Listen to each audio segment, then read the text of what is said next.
welcome back to Annie Quest. This is my recap for the anime Solo Leveling. If you enjoy my recaps, please think about subscribing.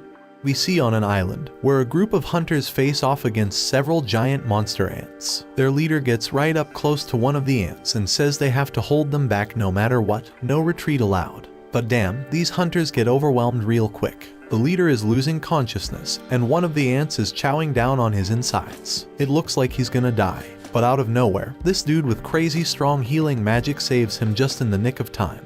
The leader freaks out because this guy is about to get attacked too, but boom, he gets saved too. And the guy who saved the leader calls on his teammate to finish off the ants. This next guy is a total beast, beating the crap out of those monsters easily. The first group realizes that they were just side characters all along, and these dudes who came to save them are S-rank hunters, the best of the best. They wipe out the red ants easily. But then this even bigger albino ant shows up.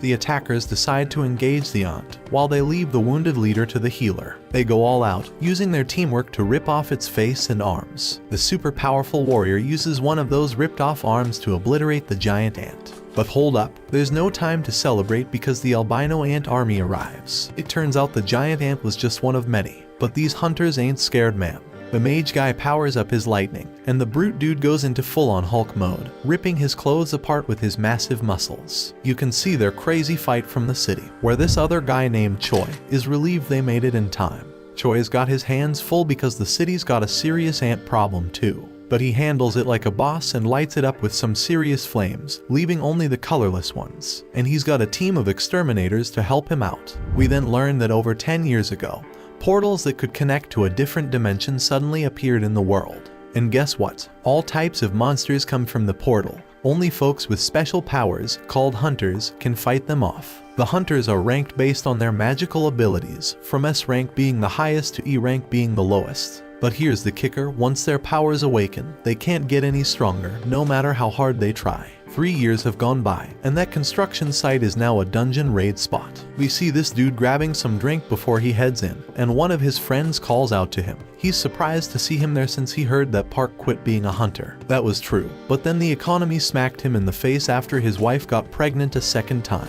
So the dude needed to make a ton of cash real quick, and a dungeon raid seemed like the perfect way to do it. We see that our hero has arrived. His name is Jinwoo. He recently joined the group, but they've already nicknamed him the weakest hunter ever. He greets everyone as he walks in. So Park asks why everyone seems to know him, thinking maybe he's some super strong hunter, but it's the complete opposite. Jinwoo is known as the weakest hunter ever. He managed to get himself injured and ended up in the hospital in an E-rank dungeon. They might as well create a new rank just for him, like an F rank, because he's that weak. But here's the thing, his reputation as the weakest works in his favor. If they call him in for a dungeon raid, it means it's probably gonna be a piece of cake. Jinwoo heard every word they said about him, but he couldn't deny it because it was true. He's just that damn weak. This woman named Juhi calls him out, and it turns out Jinwoo knows her from a previous mission they did together. But forget the greetings, she's more concerned about his latest injuries, and asks him what the hell happened this time. They sit down, and Jinwoo explains the embarrassing fact that he got injured in the lowest ranking dungeon. And get this, the team didn't even have a healer with them, because they didn't think any hunter would be dumb enough to injure themselves there. But they didn't take into account Jinwoo Dumbass' existence. Juhi gets pissed on his behalf, but Jinwoo already knows it ain't their fault. It's his damn fault for being so weak in the first place. It's time to enter the dungeon, and they're all about to head in. So this dude named Song Cheol suggests he be the party leader for this expedition. No one objects, so he leads the way. And before Jinwoo goes in, he gets a friendly reminder to stick close to the group, so he doesn't get hurt again. Jinwoo's only weapon is a crappy little knife with barely any magic power because that's all he can afford with his measly earnings. But he swears he'll give it his all anyway.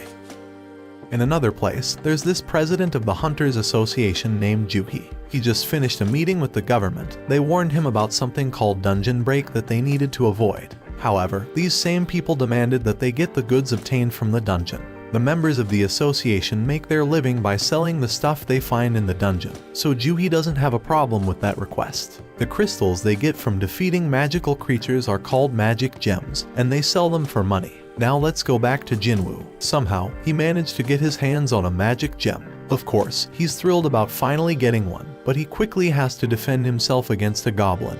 When Jinwoo attacks the goblin, Jinwoo's blade shatters to pieces. The goblin stabs our hero, and instead of fighting back, Jinwoo just stands there screaming. Luckily, the big guy from earlier rushes past the useless girl and saves Jinwoo. While she heals him, Jinwoo can only watch as the rest of the team does all the work. We then find out that magic gems obtained from high-ranking magical creatures can be used to make more powerful weapons to defeat even stronger creatures. Mana crystals from the dungeon can also be used as weapons, but they're not nearly as effective as the magic gems. The government wants to use these items as a new kind of energy source. It's safer, more efficient, and causes less pollution compared to other types of power. It's like the perfect green energy, and the government is desperately researching how to generate electricity from these gems and crystals. Since these items can only come from the dungeon, hunters become incredibly valuable. Meanwhile, back in the dungeon, the team celebrates their victory after defeating the dungeon boss. Jinwoo must be the weakest person ever because he took a beating and Jinwoo is still healing him. She wonders why he even became a hunter if he's always getting injured, and thinks he's gonna meet his end one day. Jinwoo apologizes, but his words don't mean much and she's just worried about him. Everyone gets their share of the spoils from the battle, but there weren't many mana crystals, so they won't make much money. Jinwoo starts to doubt himself and feels disappointed to have only gotten a measly E-rank gem. He starts questioning if it's even worth risking his life for. One guy on the team calls everyone's attention to a huge hole, and they all gather around to figure out what the heck it is. Looks like a cave, but they're in a dungeon, so it's more likely to be a double dungeon. It's rare, but they've heard of it before, and their suspicion is confirmed, because they've already taken down the dungeon boss, yet the place hasn't started closing like a regular dungeon would. It seems like there's more loot to be grabbed deeper inside. Now Song Cheol tries to be the voice of reason and suggests that they follow the normal protocol by informing the association about the double dungeon and following their instructions. But the team ain't down with that idea, because it means giving up all the untapped loot that's probably waiting for them down there. Then this guy Park says it's just an F-rank dungeon, and then he brings up his wife and kid, talking about how he needs to make more money to support them. Song Cheol gets the point they're trying to make, but he wants to hear everyone's opinions before making a decision. Each team member chimes in with a mix of approval for venturing deeper and the realization that this is a clear death trap. In reality, 6 voices are answering to go to the cave, while 6 voices want to turn back. That means someone needs to break that tie, and the only one left who hasn't voted is Jinwoo. The decision is left up to him, and he knows damn well that a D-rank dungeon is insanely dangerous for him. But with his father missing, he's the only one in his family who can earn any money. He's already burdened with a ton of financial responsibilities. His mom's in the hospital, and his sister needs to go to college, so he can't stay broke forever. So he decides to go into the dungeon.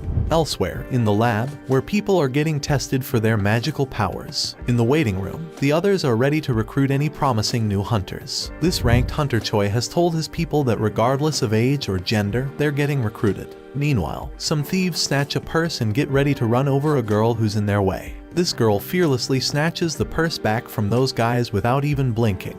It's like it's just a regular day for her. This girl is Cha-hee, the famous S-rank hunter. She's a celebrity, but she can't handle all the attention. Her fans go crazy over her, and she makes a super dramatic exit. Back in the dungeon, the party has been walking for 40 minutes now, and they haven't found anything valuable yet. And the portal to a dungeon closes after an hour, so they only have another 20 minutes before they're out of time completely. Jinwoo says sorry to Juhee for making her come along because of his vote, but she's more pissed about how he doesn't worry more about his own life. If he had been stabbed just a bit higher, he'd be dead. And on top of that, she had a hard time healing his hands and feet. She keeps scolding him, and he realizes that it's only because of the B-rank healer that he can survive. Jinwoo feels sorry, so she suggests that buying her a meal would be a good apology. Our boy is taken aback by her forwardness, but before they can continue their discussion, the team discovers the boss's room. It's unusual to find such massive doors, so something feels off. Kim refuses to leave empty-handed and is determined to enter, with the others joining him.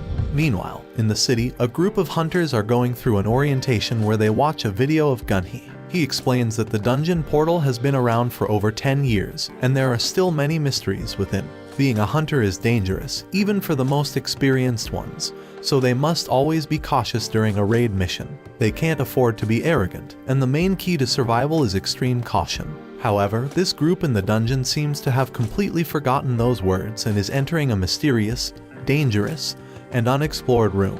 These guys act very naturally, as if they're on some amusement park ride, as they've never seen a dungeon like this before. The statues look ancient and at least 100 years old. Jinwoo is fixated on the biggest one, and Juhi starts feeling uneasy due to the eerie silence. Everyone wonders where the boss is, and Song Cheol stares at something that looks like a magic circle on the floor. His attention is drawn to a tablet with ancient writings, containing commandments about worshipping some god. But Song is more concerned about something else. Juhi is certain she saw the giant statue's eyes move as if it was looking right at them. Jinwoo thinks she's just losing her mind, but everyone is shocked when the door suddenly slams shut. One dude on the team, who didn't even want to come in the first place, realizes something's off and tries to bail. But out of nowhere, one of the statues slices off half his body in an instant. Everyone loses their minds, because not only did someone just die, they got taken out so damn fast that nobody stands a chance against that power. Our boy turns his gaze back to the main statue, hoping that it doesn't move as well, but to his horror, it looks back at him. We take a peek into Jinwoo's past. The dude's been through some serious life or death situations. In his first mission, he got separated from his crew and attacked. Another time, he damn near starved to death while trapped in a maze. He's even been injured by some weak magic beast and ended up in the hospital for weeks. Even the lowest ranked, crappiest dungeons pose a real threat to this guy. Most hunters collect gems and sell them to buy better weapons, which they use to take down tougher beasts and earn bigger rewards. But not Jinwoo. He's stuck with a cheap little knife, and if that thing ever breaks during a fight, he's left fighting barehanded. His clothes are all raggedy with holes in them. He constantly gets mocked by others. He is stuck in this dangerous job that barely pays the bills. His only way to survive is by finding clever tricks and studying every little detail around him. Fast forward to the present, Jinwoo senses the danger oozing out of the giant statue, but he can't warn the others in time. That giant shoots out a massive beam from its eyes, causing chaos and destruction. The team is freaked out, unable to wrap their heads around what's going on. Juhi's trembling in fear, and his buddy Jinwoo is wondering how the hell things ended up like this. They're trapped with no way out, and even if Jinwoo gets lucky this time, he knows deep down he's gonna end up dead sooner or later. But our boy wished to catch the One Piece episode before he died. Song Cheol tells everyone to stay put because the statue will strike again if they move. Jinwoo is too terrified to move, and Song thanks Jinwoo for his earlier warning, when he shouts for everyone to get down because he saved them all. Song is a seriously tough dude, and Jinwoo is shocked to see that he's missing an arm. Jinwoo needs to stop the bleeding for him because Juhi is freaking out and can't handle the pressure. She's a B-rank healer, but her fearfulness limits her to easy raids only. Song has been on plenty of B-rank raids himself, so he can tell that this statue isn't a rank, or maybe even an S rank. The tablet had some stuff written about praising God or facing consequences, so Jinwoo figures that this statue must be the god it was talking about. We then find out that 10 years ago, these gates started appearing all over the place, and brought about all sorts of supernatural stuff. One result of this is people awakening special powers called hunters. Their job is to take down monsters in the dungeons, and once a hunter's power awakens, it stays the same. At school, Jinwoo's sister tells some girl about how her brother always ends up getting hurt. This girl can't believe that Jinwoo is a hunter and says she'd be a better hunter than him.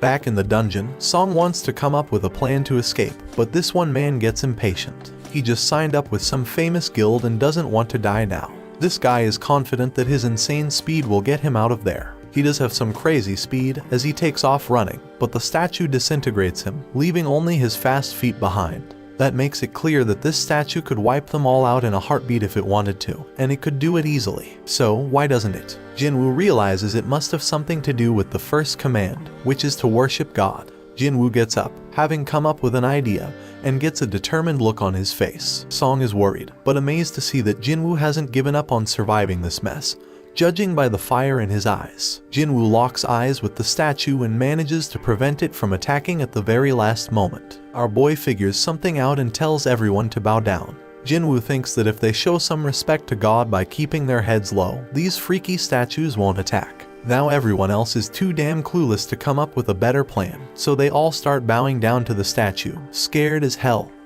hoping this will save their sorry asses. But things get terrifying when the statue makes a terrifying face, moving mutton chop despite all the advice, and gets all pumped up because the statue ain't attacking anymore. And guess what? Everyone follows his dumb lead. But our boy he's say there's more to this crap.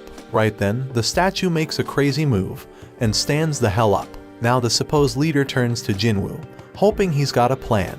But damn, our boy doesn't, but for the fact that they can't break the commandments set by the tablet. The second commandment says they gotta praise God, so this brave dude with long hair steps up and starts praying to the damn thing.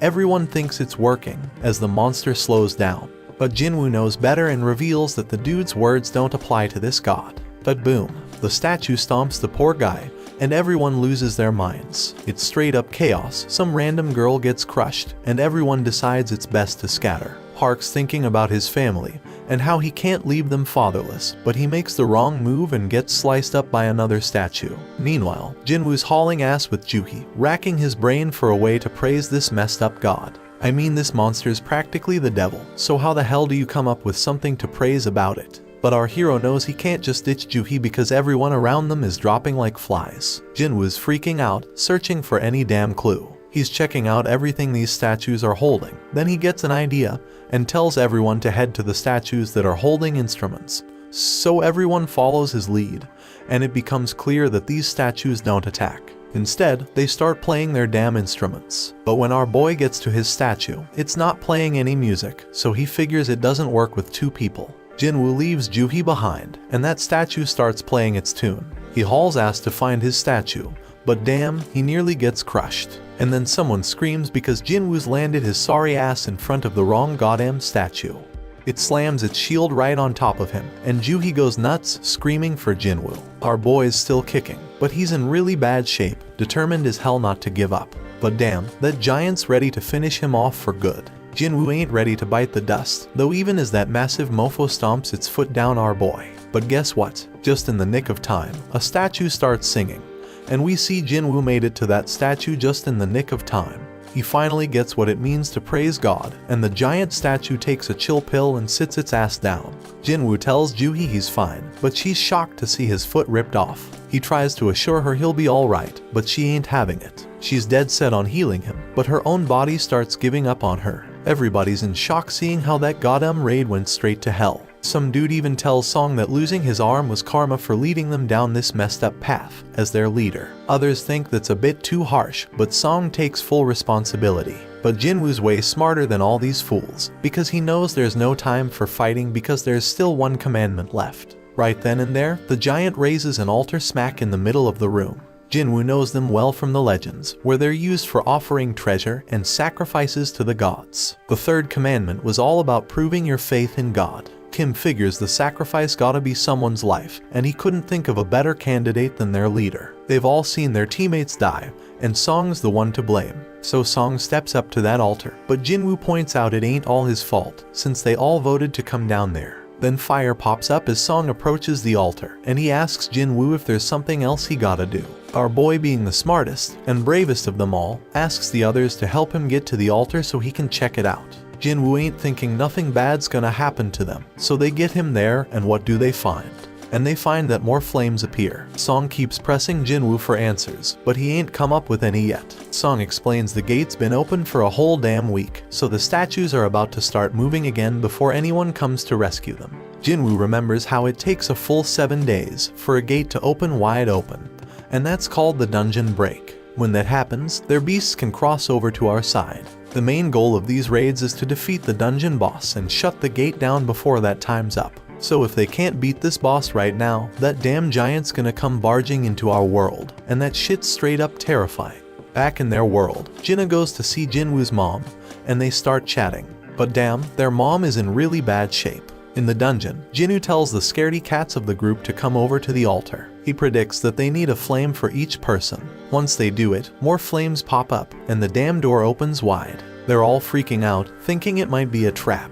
And to their surprise, the other statues start moving towards them. Everyone is panicking, but Jinwoo keeps his cool and starts analyzing the situation. This freaking genius is something else. He tells everyone to keep their eyes on the statues because they won't move if we're watching them. Everyone follows his orders, and shockingly it works. Everyone's doing their best to keep their eyes on those terrifying statues, but then this one chick gives into fear and tries to haul ass toward the door. As soon as she crosses the circle, her flame goes out, but she manages to make it out the damn door. Song Cheol can't figure out what the hell is happening. The door closed a bit, but the girl made it out alright. He thought we were supposed to stay in the circle, so naturally, he turned to Jinwoo for answers. Jinwoo's just as confused, but he starts analyzing everything again. Those blue flames have been burning out over time. One of the fire ones went out when that girl escaped. The first order was to revere, the second was to praise, and the third was to prove our faith. Jinwoo is damn sure that the door must be a trap.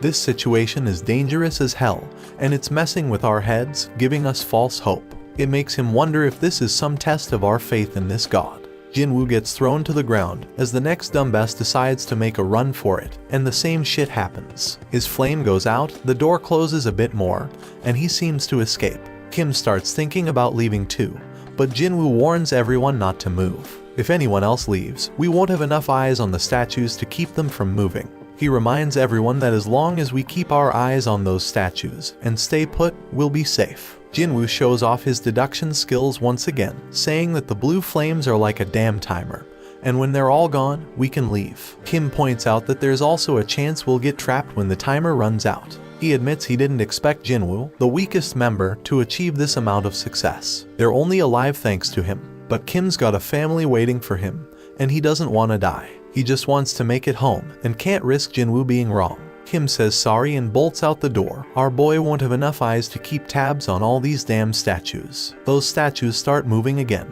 Jinwoo ain't about to bite the dust here though. Things are worse than ever, but he reminds himself that he's pulled through tough situations before. But damn, things are worse than ever now. But Song Cheol shockingly tells Jinwoo and Juhee to leave. He predicts that as long as one person stays by the altar, the door will stay open. And since Jinwoo and Juhee have some long lives ahead of them, he insists they should be the ones to make a run for it. Song Cheol wants Juhee to look after Jinwoo, but the poor girl's legs give. Things couldn't possibly get any worse, and Song realizes that Juhee must have pushed herself too hard to heal Jinwoo. Things have gone to the dogs, so Jinwoo tells everyone to leave him behind. Juhee needs someone to carry her ass out of there, and Song's the only one with 2 working feet. Juhee thinks she should be the one left behind, but Jinwoo reminds her about that lunch date they had planned. He hands her his gem so she can treat herself to a meal, and promises to get the change when they all make it out of this dungeon. Juhee won't ditch him, but Song apologizes and knocks her out. They're running out of time. He apologizes to Jinwoo too, and bolts with Juhee to safety. Our boy can at least find comfort in knowing he's the only one who's gotta bite it, and his only regret is not having a better damn life insurance policy. Our hero grabs hold of a sword, dead set on taking one of these statues down with him. He tells them to bring it on. Those statues go full savage mode, ripping into him as he fights tooth and nail to stay alive. Jinwoo thinks about how he has always been the weakest. He's constantly getting mocked for it, but he's always given it his all. These damn statues ain't letting up, they chop off his arm, and Jinwoo screams in pure agony. He's angry because it doesn't have to end this way after he poured his heart and soul into trying to become stronger. But these statues keep inflicting more pain and thrash him about further. But despite all the setbacks, he can't help but think about how he gave everything he had to make it this far. He's a fighter, even with just a sliver of life left in him. He's got this burning desire to let out a scream of pure anger, but he can't even do that as he is stabbed through the chest. Jinwoo is on the brink of death, but you can feel the rage coursing through his veins. He starts reflecting on how the first few people who ran away were just weaklings. They claimed they couldn't handle it anymore, but deep down, they were just selfish. Those fools were only looking out for themselves, and it's always the most selfish jerks who end up benefiting the most. That thought fuels Jinwoo's rage even further. He's got a family too. All he wants is to make it back home alive, just like those lucky ones before him. The pain is unbearable, and he starts wondering if it's a good thing that he's the only one who has to die. In his battered state, Jinwoo's mind starts wandering, and he realizes what a hypocrite he's been. He's struggling to catch his breath, desperately clinging to life. He doesn't want to die, but the final attack comes crashing down on him, and our boy wishes he could have one more shot. And just when it seems like it's all over, the final blue flame goes out, and this mysterious notification pops up out of nowhere. It turns out he's completed some secret quest called Courage of the Weak. It's offering him the opportunity to become a player. The catch is if he doesn't accept, the player's heart will stop in a fraction of a second, so no choice, and he hits that yes damn button. Right at that moment, Jinwoo wakes up in the damn hospital, and he's straight up shocked to find out that he's still got his damn arm. He remembers getting dismembered and all, but here he is, with his leg intact too. No sign of getting stabbed in the chest either, so he starts thinking, was that all just a crazy dream? And just when he's pondering this, some dude named Wu rolls up and introduces himself as the manager of the Hunter Association surveillance team. And that purple-haired dude, yeah, his name's Kang, but they ain't saying why they are there. They do reveal that Jinwoo was unconscious for 3 straight days. And get this, Juhee and Song ain't dead either. Song lost his arm though, so he might have to peace out as a hunter. Juhee's all sorts of messed up mentally, so she's getting psychiatric care. But it doesn't look too good, bro, so she's probably not gonna continue as a hunter. Only 6 peeps made it out alive from that crazy double dungeon they stumbled upon. Being a hunter is always a risky business, but what went down that day was a real tragedy. And here's the real mind-boggler, when another guild showed up later after being alerted by the survivors, and they found just Jinwoo. No signs of the temple or their statues. The survivors all told the same wild-ass story, which is hella hard to believe. Everyone's stories match up perfectly, so nobody's suspecting them. It's a crazy situation. And now, Wu's got this theory. He looks at Jinwoo and asks if he has a second awakening. Wu explains that a hunter's power is determined when they awaken it, and it doesn't change after that. But on some crazy rare occasions, a hunter can go through a second awakening. This mind-blowing event can push them past their previous limits, even to the O or S rank. Jinwoo gets all pumped up, thinking about this, and Wu brings out this meter thing to test Jinwoo's power. Wu figures that if they really went up against an instant-level magic beast as the survivors said, a low-level hunter wouldn't stand a chance. And since there ain't a single monster trace left behind, the most likely explanation is Jinwoo's second awakening. Jinwoo's hyped as hell to hear the results of his mana test. But damn, the results ain't looking good. Wu admits they messed up, and they leave. Turns out Jinwoo only scores a lousy 10 on the test. Even E rankers usually get at least 70. A score of 10 puts Jinwoo in civilian territory. And to top it off, the dungeon just vanished, so they can't even investigate how Jinwoo pulled off survival. Jinwoo's bummed out by the whole damn thing, but he can't help but wonder why those guys didn't ask about the freaking thing floating in the air. He's freaking out, wondering if he's the only one who can see this, and then he realizes it's like a touch screen or something. Jinwoo remembers getting a message about becoming a player, but his sister interrupts his thoughts. She's all worried about him, so he apologizes and asks if she can see the panel. She can't see it, so he asks if she knows how opening messages in games usually work. Jinna thinks he's gone nuts, but our boy reminds her she used to be a gamer. She gives him the obvious answer, saying he just needs to check his inbox. Right then, a notification pops up saying Jinwoo has a daily quest, which is all about strength training. After Jinna leaves, our hero opens up a ton of these panels. They explain that the system is there to help the player get better, and if he doesn't follow it, there's gonna be consequences. They've also sent him some rewards, but Jinwoo has no clue what any of it means. Jinwoo accepts his daily quest, which sets out a bunch of goals like push-ups, sit-ups, squats, and running. But if he fails to complete the quest, he's gonna get penalized. Jinwoo starts wondering if this whole thing's a joke since he's stuck in the hospital and ain't got no energy for any of that crap. Outside, Wu tells the chairman that Jinwoo didn't have a second awakening. The whole incident's still a mystery, so they gonna mark it as a special case and look into it more. Meanwhile, Mr. Choi tells Cha-hee that she gonna be part of a B-rank raid as an instructor. This raid's gonna test and train the recruits, and he can't think of a better instructor than her. Cha-hee doubts her teaching skills, but Mr. Choi tells her to just fight like she always does, and everyone gonna learn from watching her. He goes on to explain that the Hunter Guild is one of the top 5 guilds in the country, but they ain't nothing special on the international stage. Hunters can't level up on their own, but they can improve their collective combat skills. Somewhere else, another gate opens up, and the observers are all like, damn, when are the hunters gonna show up? At the freaking hospital, Jinwoo falls asleep as the clock reaches midnight. Then a damn notification pops up, saying he didn't finish his quest, and suddenly the ground starts shaking like crazy. Jinwoo is frigging terrified when he finds himself in the middle of a damn desert, and to make things worse, there's this giant creepy caterpillar monster right in front of him. But suddenly another notification pops up, saying he's got a penalty quest, and he's gotta survive for 4 freaking hours. Back at the hospital, the nurses are all like, where the hell is Jinwoo? Because he's nowhere to be found. Little do they know our hero is stuck in some other dimension, running for his damn life. The giant caterpillar thing is closing in on him, and he's like, oh shit, because there's more than one of them. And if that ain't bad enough, Jinwoo still has 2 hours to get his ass back to the hospital. The nurses keep searching for him, they are all worried. Meanwhile, poor Jinwoo is running his ass off, knowing he's running out of time. The caterpillars are getting closer and closer, but just as the clock hits the deadline, Jinwoo finds himself back at the hospital. The notification confirms that he completed the penalty quest, but Jinwoo is so drained that he ends up puking and passing out. He gets another reward, but he's out cold and has no idea. Later on, Jinwoo tells his sister that he's healing up nicely and might be able to go home soon. So he gets dressed in his fancy tracksuit and heads outside. Over in another place, Juhi gets a request to join a raid, because some D-rank gate has shown up. The other guilds are busy, and Juhi can't bring herself to agree to go. On the other hand, Juhi gets some good news that Jinwoo has woken up from his coma. Juhi is all nervous and shit as she goes to visit him, but the nurses are like, he's running again,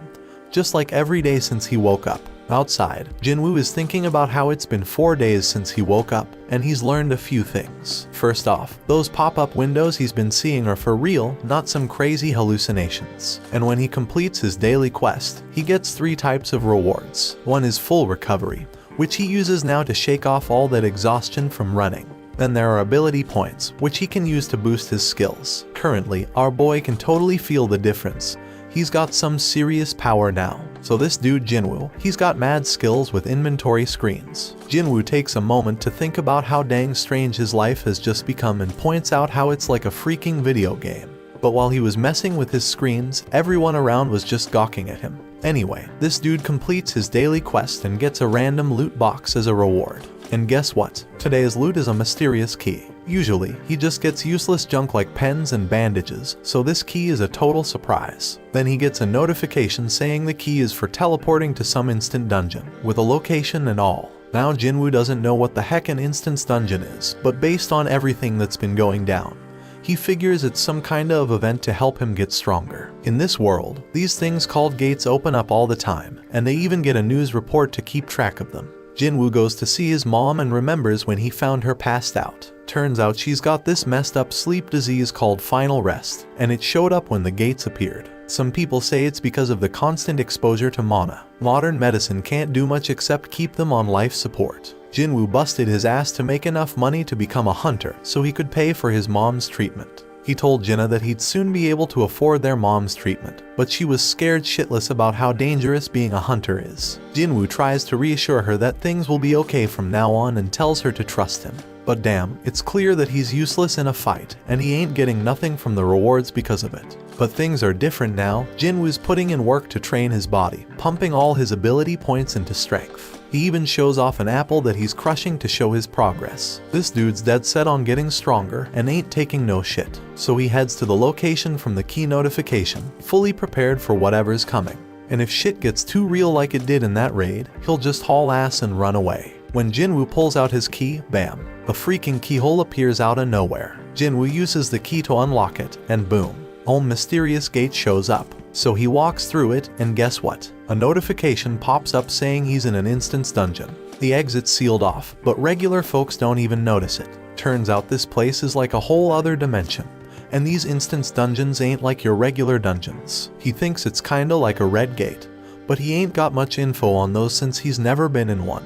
Jinwoo realizes he can't just run like he planned, and then another notification pops up. It says the only way out of this joint is by beating the boss or using a teleportation stone. Jinwoo's couldn't even take down an E-rank beast before, and now I gotta clear a whole instance dungeon all by myself. He wonders if he's really up for it, but he figures he ain't got no choice. So he starts making his way through.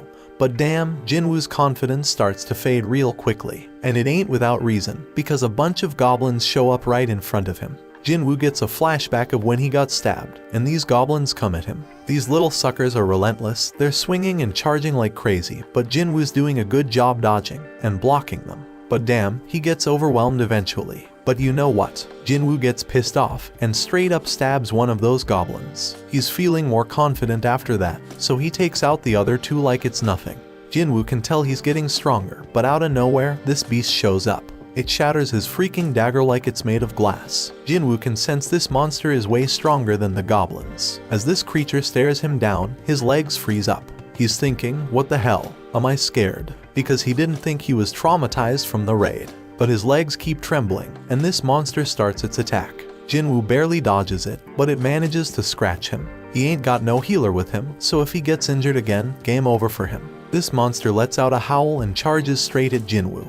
Jinwoo is dodging like a ninja. He can't believe how damn light he feels. The monster tries to come at him again, But Jinwoo ain't taking that crap no more. He's done being a pushover and decides to throw a powerful punch. Damn, he can't believe how much stronger he feels after beefing up his strength. Sure, the monsters still got the upper hand, but Jinwoo ain't giving up without a fight for his damn life. His attacks ain't doing much though, so he's gotta focus on evading the monster's strikes. Now Jinwoo's at a loss for what to do next. He realizes he can't handle this alone, so he bolts because he ain't got no party or healer. All he's got in his bag is water and food, and he wishes he had a weapon with some magical mojo. But then, Jinwoo gets a freaking brilliant idea. He checks his inventory and pulls out a sword at the freaking last moment. And boom, he slices that monster in half with a sword. Jinwoo has no freaking clue how the sword ended up in there, but he remembers Kim saying he dropped 3 million on it. That's a weapon Jinwoo could never afford. But who the hell cares? It's an emergency, so he decides to make the most out of it. The pain from the fight is starting to fade, but then 2 more of these damn monsters show up. Jinwoo ain't scared anymore though, because he got his weapon. But damn, the sword gets stuck. He's panicking, desperately trying to yank it out while the monsters close in. Just in the nick of time, he manages to free it. Jinwoo kicks one of the wolves away, but damn, the other one's got some steel fangs.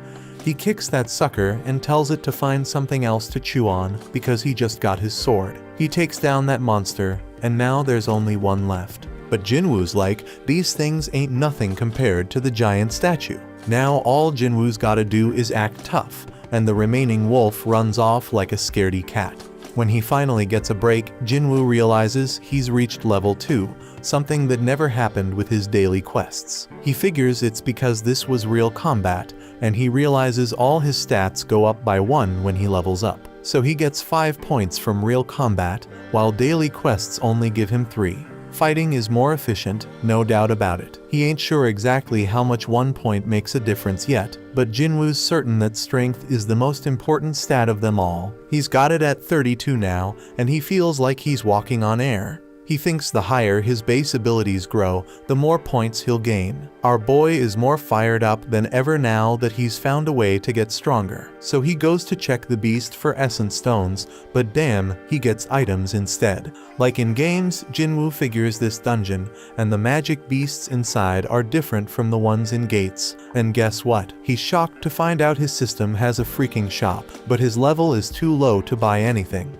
At least he can sell stuff though. The dude manages to get 20 gold from a tooth. Jinwoo ain't sure how much that's worth, but he remembers he's in an E-rank dungeon, so it probably ain't much. Now Jinwoo's thinking about what he's gotta do next. He can't bounce until he beats the boss, and he ain't got a clue where to find a teleportation stone. To make things worse, if he stays too long, he'll run out of food. He knows damn well he can't take down a boss right now, even if it's just E-rank. So he's wondering if he should level up first. Right then, Jinwoo's mind gets blown when a whole pack of wolves shows up.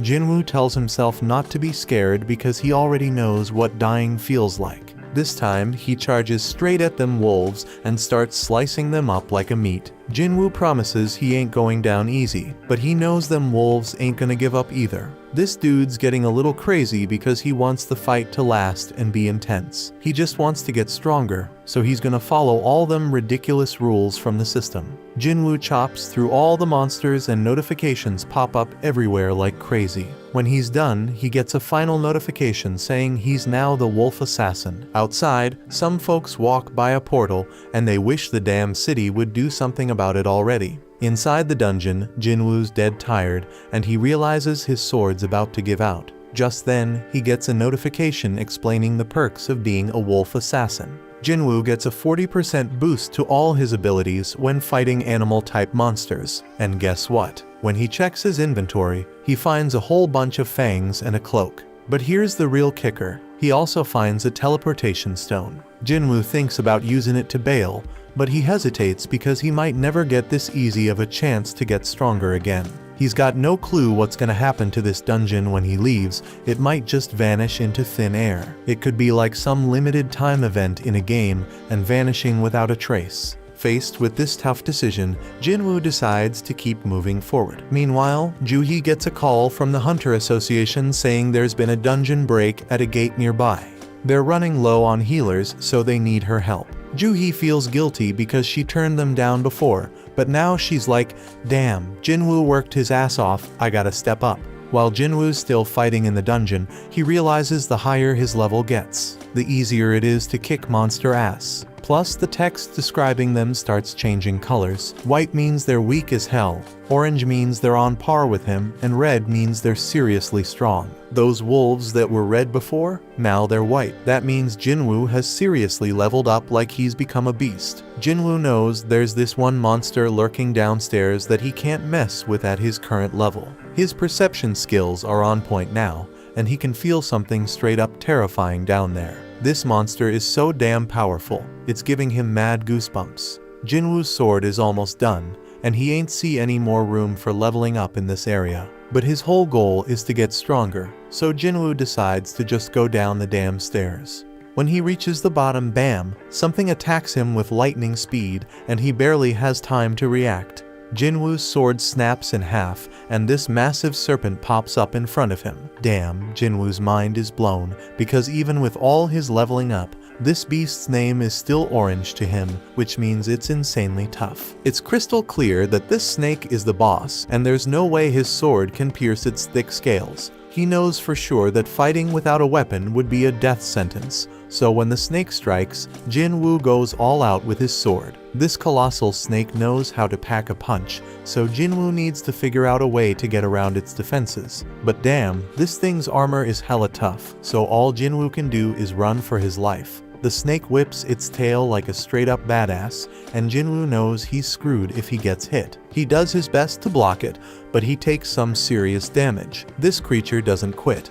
Jinwoo gets tossed around like a rag doll, and he even has a train launched at him. Our boy thought he had gotten stronger, but it wasn't enough. The train barely misses crushing him, and Jinwoo starts questioning himself. How much stronger does he gotta get before he stops being the laughingstock? He remembers when people called him the weakest hunter ever, and it hits him hard. Song was the one who spilled the beans, and he pumped up Jinwoo to prove them all wrong. As this snake straight up overwhelms him with its crazy power, tossing him into a whole new area, Jinwoo has an epiphany. He got stuck with that nickname because he was weak, the same reason he got mocked. Jinwoo takes a second look and realizes that those with mad strength always have the upper hand in any situation. But the powerless ones ain't got nothing to do around the strong except shake in fear and stand around like losers. The weaklings always get looked down upon. You might be smart, creative, and caring, but when you face some serious strength, none of that's gonna save your sorry ass. Jinwoo figures out that being kind won't get him anywhere, so he's gotta toughen up.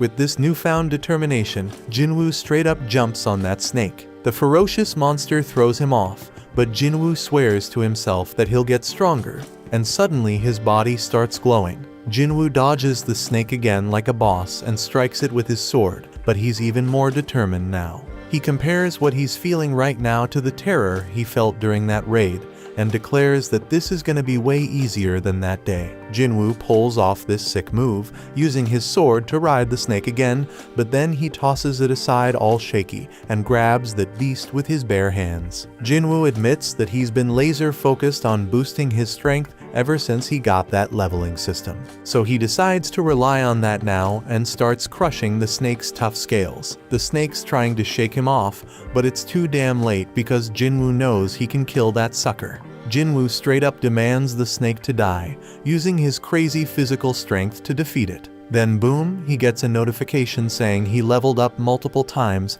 and our hero bursts out laughing. He's like, damn, I really got stronger. We see the aftermath of this epic battle. Another notification explains that he just kicked the Swamp King's ass. He gets this badass dagger made from the serpent's fangs that's twice as powerful as Kim's sword. It even has paralysis and drain effects, and he also gets this toxic potion that'll make his skin tough as nails, but mess up his muscles permanently. Now the dungeon turns into a train station, and Jinwoo realizes he beat the whole damn thing by himself. He's walking around with his broken sword, but there's nobody in sight. Some soldier tells Jinwoo to find shelter, but he quickly figures out that Jinwoo is a hunter. The soldier's like, my bad, let's go kick some ass together. There are monsters all over the place, so Jinwoo figures it must have been a dungeon break, and some magic beast came out of a portal. The soldier says they handled most of the situation, but there's still one huge badass monster left. Jinwoo's perception ability has gone through the roof,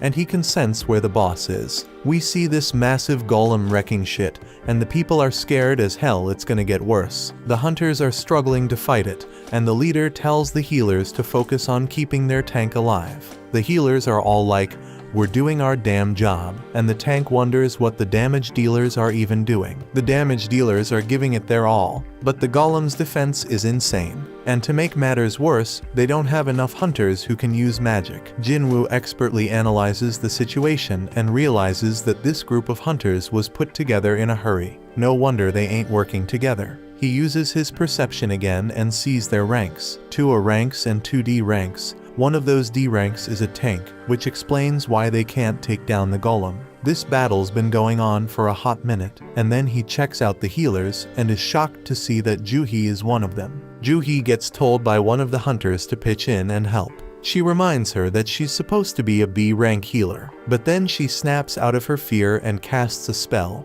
And the hunter's like, "Stay focused, girl." But poor Juhee can't shake off those creepy memories of the giant statue, so she loses her concentration again. Jinwoo notices she's still freaked out, but he doesn't blame her because he's feeling the same way. Then it hits him that things have actually changed. This golem is a weak-ass D-rank boss, way weaker than the one he just fought. The hunters start freaking out because they're losing the battle real quick, and they realize they ain't got a chance without a higher-ranked hunter. That's when Jinwoo gears up for an attack and figures out that they can take down the golem if they can just break through its defenses. Jinwoo plans to lend them a hand by using an attack strong enough to pierce through the stone. Jinwoo hurls his busted sword with so much force that it straight up shatters the golem's shield, and the hunters start wailing at it. They barely lay a finger on it and manage to bring it down. They can't believe they actually did it, but the tank guy ain't convinced. He's all like, "None of our attacks were doing squat before. What the hell broke that thing's defense?" He's dead certain it wasn't any of them because they couldn't even scratch the damn thing.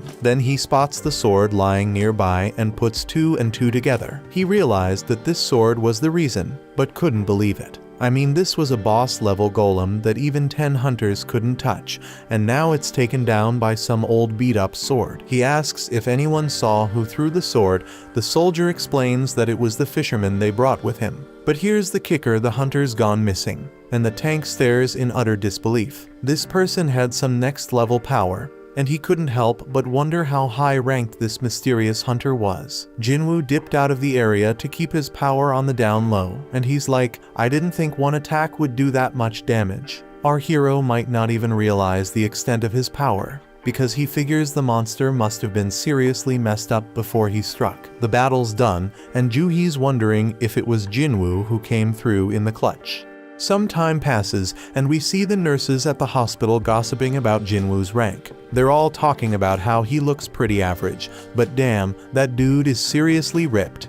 In Jinwoo's room, our boy is grinding hard, hustling through his daily workout routine.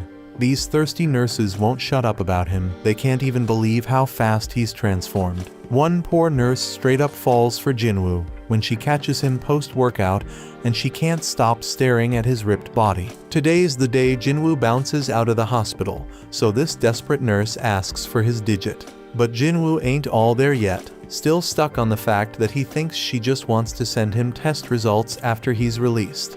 On the news, we catch up with Beak, that S-rank hunter who took down the giant ants. He's one of only 7 S-rank hunters in the country and gives us a glimpse into the life of a top hunter. He breaks it down, saying he's gotta train like a beast every day when he ain't raiding dungeons. Even the smallest mistake could lead to his buddies getting hurt, so he gotta stay sharp, no doubt. Gina notices that Jinwoo is now seriously ripped and has even grown taller. Jinwoo reminds his scatterbrained sister to grab an umbrella for school and sees her off. When he's alone, Jinwoo figures he can hit his run later and wonders if these fresh gains are because of his boosted stats. He figures if he keeps this pace up, he could become a massive bodybuilder. Jinwoo starts thinking about where to allocate the new stats he just got. Dude's sitting at level 18 now. He's now level 18. He knows that strength increases his damage, but he also knows it's pointless if he can't land a hit. Besides vitality, perception, and agility, he also got this intellect stat. He figures it's gotta be something to do with magic, but he ain't sure if he needs that. Jinwoo makes up his mind and dumps all his points into strength and perception. Right then, Jinwoo gets a call from his landlord, who's reminding him that he hasn't paid last month's rent. Lucky for our hero, he's gotten way stronger, and taking down goblins is a piece of cake now. That means making cash is easier, but there's one issue. To rake in the big bucks, he gotta tackle higher level gates, but ain't nobody letting an E-rank hunter through those doors. Jinwoo thinks about getting his rank reevaluated, but that's a huge risk. Reawakenings are mad rare, and ain't nobody has ever seen a hunter level up and keep getting stronger as he can. Jinwoo decides to keep his powers under wraps for now until he can defend himself and figure out more about what he can do. Then out of the blue, Jinwoo is shocked by a job listing and bolts off. The dude's hustling with his daily training to score some reward, and he links up with this hunter named Hung. Hung apologizes to Jinwoo because his crew thinks he's the weakest hunter ever, but Jinwoo plays it cool and lies, saying they ain't wrong. Hung explains they're heading into a C-rank dungeon, but they need at least 8 people to enter. They need Jinwoo to meet that quota, even if he's just an E rank, but Jinwoo ain't gonna do any fighting. Hung's like, you won't get no rewards either, but we'll hook you up with 2 million yuan. Our hero peeps the situation and sees they have 4 C rankers and 2 D rankers. Jinwoo agrees to join, and Hung explains that his gig will be to carry supplies. They must not have a healer because they gotta haul med stuff. Hung adds that it's tough for independent parties to snag healers. Jinwoo's a bit worried because this party's full of tanks and damage dealers, but he's like, screw it, I'll sign the contract anyways. A 20-year-old D-rank hunter named Leo was introduced, and Jinwoo figures he must come from a loaded family given his fancy gear. Leo wonders if Jinwoo can handle lugging around all the heavy supplies, but Jinwoo assures him he'll be fine. Leo has no clue that Jinwoo's a beast, and he's tripping if Jinwoo can handle carrying all that heavy crap. Leo starts spouting off about the president overseeing the construction site they're at, blabbering on about how the guy skipped town after swindling 900 billion yuan, leaving everyone astonished. They all roll up to this freaking massive gate and start thinking if it's really just some C-rank dungeon. Leo questions if they'll be alright, so Jinwoo explains that the size of the gate ain't that important. What really matters is the magic power flowing from inside. And that's what the Hunter Association uses to assign ranks. Anything above a B rank, the big guilds take care of, so this C rank joint shouldn't be too much of a challenge. Jinwoo knows all this because he's been a hunter for a while, but he realizes he ain't never actually tackled a C rank dungeon before. They step through the gate and use the light to check things out, but damn, they're shocked to find there ain't no magical creatures in there. Most dungeons are lit up with glowstones, but this one's pitch black. The darkness reminds Jinwoo of the entrance to that temple, so he starts telling Leo about all sorts of stones. There are these essence stones that hunters nab from magic beasts, mana stones that can be mined from dungeons, and glow stones that light up the damn caves. Jinwoo shuts down that chatty kid real quick and spills the beans about some crazy magic beasts lurking in this dungeon. They're keeping a low profile for now, but our boy's got a hunch. He figures these beasts are like bugs and tells everyone. Everyone freaks out when they realize they're stuck in an ant's nest and can hear those monsters getting closer. Jinwoo says the beasts are above them, so the crew starts going all out, attacking like mad. Hung steps up and uses his taunt skill to draw most of the aggro, and Jinwoo is amazed by their badass leader, who's a C rank. Leo wants to join the fight, but their mage holds him back, saying he's got a trick up his sleeve. After a suspenseful countdown, the mage unleashes a wicked blast. Jinwoo analyzes the situation again, and he can see these hunters have some solid teamwork going on. As for Leo, his gear compensates for his lack of skills. They're all holding their own, but Jinwoo's got this nagging feeling that something's off. He quietly destroys one of the ants, and the fight ends shortly after. Hung declares their victory, and everyone grabs their share of the loot, except Jinwoo. Hung gives props to Jinwoo for saving them a ton of trouble by spotting those ants. Jinwoo's like, no, just followed my instincts.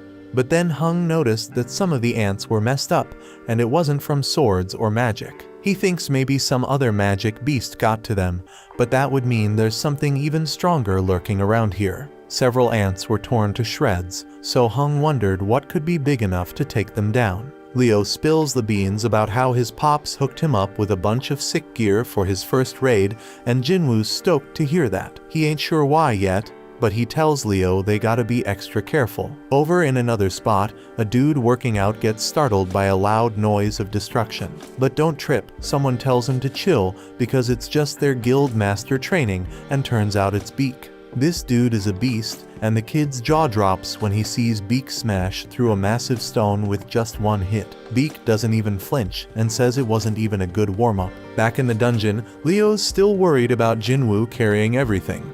But Jinwoo's like, no man, getting paid to not fight? That's a sweet deal. But deep down, our boy's thinking might be too good to be true. He does some more thinking and realizes this crew is battle-tested, but ain't got no healer. Plus, they needed more members to meet the party quota. The group gets worried because they've covered a ton of ground in the dungeon, but haven't come across a single healthy critter. The dungeon boss gotta be alive though, because the gate would have closed if it wasn't. They stumble upon a bunch of webs and figure out that the boss's lair must be through that tunnel. They go through the tunnel and damn, they find a crazy load of mana crystals. Now these crystals ain't as valuable as essence stones, but we're talking at least 1 billion worth of crystals. One of the hunters even says that Hung's brother would be hella jealous of this find, but they shut him down real quick. Hung's got some hidden motive, they think because his brother can't always be right. Hung ain't about to play second fiddle to his bro, so he's gonna use this massive haul as his own personal strike team training ground. Now Leo is the legal whiz, so he takes a look at Jinwoo's contract and spots something fishy. He tells Hung that the contract only says Jinwoo ain't getting a cut of the battle drops, but mana crystals ain't battle drops. That means they gotta split their findings 8 ways instead of 7. Hung all smiles and agrees, but he reminds them that the dungeon boss is nearby. They gotta defeat that boss to close the gate, so they gotta haul those mana crystals out before they take on the spider boss. Lucky for them though, the spider's snoozing. But Hung flips out on one of the hunters because they forgot to bring the transport gear. Hung tells Leo and Jinwoo to chillax while they go fetch the gear, and he assures them that the spider won't wake up unless something pisses it off. Hung points out that they're both newbies to C-rank dungeons and tells them to just trust his decision. He's got some business to discuss with his team, so they're gonna take a break too. As they leave, Jinwoo starts analyzing the situation again. He finds it weird that they ain't got any experienced folks to call in and help them meet their quota. From a good distance, we peep at how wicked Hung is. He straight up orders one of his crew to seal off the boss's chamber. The dude follows through, and Leo realizes they got backstabbed. This is exactly what Jinwoo was worried about. He remembers how Song warned him that there are some real crooks in their line of work. Raiding dungeons is no joke. Accidents happen all the time. And in that chaos, crimes can go unnoticed. Ain't no security cameras in these dungeons, so as long as there ain't no survivors, there won't be no evidence. Leo is pissed that these dudes are really willing to throw them under the bus for some mana crystals. He's starting to regret even bringing up the damn contract. But Jinwoo ain't falling for it. They were ready to off them at any moment if they stepped out of line. Now their main concern is the boss that just woke up, and Leo tells Jinwoo to fall back. Jinwoo spots an exit, but he quickly realizes that Hung already knows about it. The spider's wide awake now, and Jinwoo realizes this C-rank beast is on a whole another level. But hold up, our boy ain't about to back down. He takes charge, telling Leo to stay out of the way because he's gonna throw down with this thing. Jinwoo summons his weapon and declares he's gonna beat its ass. When Hung's crew bails out of that dungeon, the mage is all like, why didn't they just take out those 2 newbies themselves? But Hung explains they couldn't risk waking up the spider, because they needed snoozing to grab those sweet mana crystals. He ain't worried though, because some dude with 0 experience, and the weakest hunter ever ain't got no chance against that spider. The plan is to wait for the spider to chow down on them and pass out again. They can't go in guns blazing, because it would wake the spider up, but Hung knows about this little path above the cave. Worst case scenario, the spider doesn't pass out after munching on the newbies. If their crew can't nab them mana crystals, their group will at least swipe Leo's gear, which is worth a fortune. Hung and the mage both agree they can't take on the spider themselves, and Hung makes it clear the spider shouldn't be slept on. That boss is straight up deadly, and it's just a matter of time before those newbies get smoked. Inside the dungeon, Leo tries to talk Jinwoo out of fighting the boss, because only a B-rank hunter could take down a C-rank dungeon boss solo. Even an elite level C-rank wouldn't stand a chance, so Leo thinks they should bounce and find a way out. Jinwoo recognizes that Leo's right. Even though he's had a second awakening and leveled up, he still sees himself as weak. The Golem and Venom bosses were both D ranks, so this spider is on a whole another level. Jinwoo can't explain it, but he ain't feeling any pressure right now. He realizes he must have gotten strong enough to not fear C-rank bosses anymore. He's at level 18 and straight up claims he's got a shot at taking it down. Once he starts attacking that spider, he's like, well, the real hunt begins now. Over in another spot, this big shot named Goto, the president of the Hunters Association, is exhausted from being stuck in a bunch of boring meetings. His driver offers to spar with him to cheer him up, and Goto can't say no when a young buck looks up to him. Back in that dungeon, Jinwoo realizes the spider's skin is hella tough. Its attacks pack a crazy punch, and if Jinwoo gets tagged even once, he's a goner for sure. Leo closely watches Jinwoo's movements and instantly figures out that this ain't how no E-rank hunter moves. He's wondering who the hell Jinwoo really is, and starts questioning if he's some fake-ass ranker. Only a handful of hunters can control their magic power enough to purposely get a lower rank.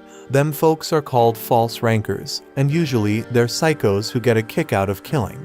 Leo's starting to regret going into that dungeon, and Jinwoo realizes he can't even put a dent in that spider's tough hide. Jinwoo's fatigue is skyrocketing, and the dude needs to wrap this fight up real quick. His dagger's got some sick paralysis and drain powers, so he figures that's gonna be his ticket to victory. Jinwoo's gotta target the spider's weak spot with those moves, but damn, he's hella surprised when the spider busts out an acid attack. Jinwoo's gotta close the gap, so he decides to use a cool new skill called Dash.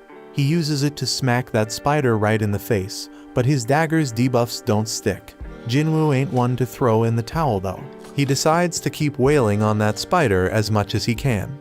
Dude's pushing himself harder and harder, but his fatigue catches up to him, and that spider lands a nasty hit. Jinwoo's about to get squashed, but guess what? He remembers he's got a reward left from his daily quest, so he cashes it in and fully recovers. Leo's freaking out, thinking Jinwoo's a goner, but our hero ain't done yet. He lands another hit, and this time he straight up stabs that spider in the eye, getting those dagger debuffs going. Jinwoo ain't wasting this chance, so he stabs that spider over and over, keeping those debuffs going strong. Eventually, that spider just can't take it anymore and goes down for the count. A notification pops up, saying Jinwoo just took down the dungeon boss. Jinwoo knows he got lucky not picking a reward before diving into that dungeon, because he'd be 6 feet under right now for sure. Leo's mind is blown, seeing Jinwoo take down a dungeon boss all by himself. He's more convinced than ever that Jinwoo's some kind of fake ranker. Jinwoo scores a gem from that spider, and Leo rolls up, offering to carry their supplies from now on. Leo straight up idolizes Jinwoo now, telling him to chill and take a break while he handles the mana crystals. Just then, Hung and his crew show up, and they're hella surprised to see the newbies still kicking. In a training room, Goto straight flexes on Wu, showing off his mad skills by totally overpowering him like it's no biggie.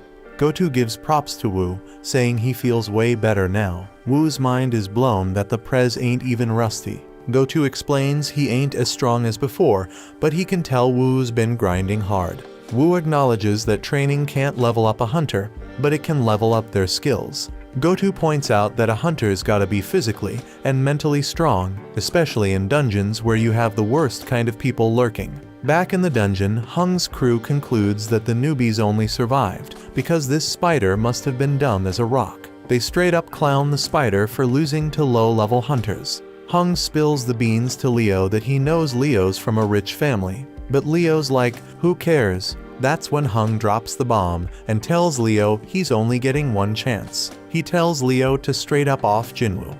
Hung's like, usually we kill the people we recruit for our party so we can keep all the loot ourselves. But hey, if Leo agrees to join us, we won't off him. If Leo says no, we'll just kill them both. Hung thinks Leo might be a threat because he has some crazy gear that gives him superpowers to take down the spider. He'd rather not test that theory, so he wants to talk Leo into taking on weak-ass Jinwoo. Hung's stoked when Leo starts heading toward Jinwoo, but then he's all shocked when Leo ends up taking Jinwoo's side. This evil group decides to straight up end their lives, and Hung's wondering if the newbies ever had to off any peeps before. Right then and there, Jinwoo gets an urgent mission, and it's straight up wild because he gotta take out 6 enemies in front of him.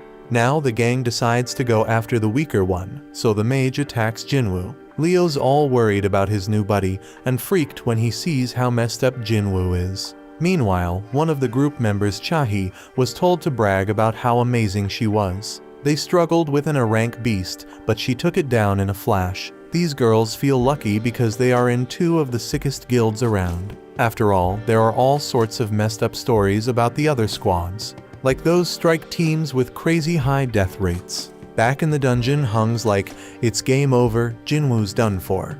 Jinwoo starts beating himself up for forgetting, and reminds himself that this world is all about survival of the fittest. It's a world full of shady tricks and backstabbing.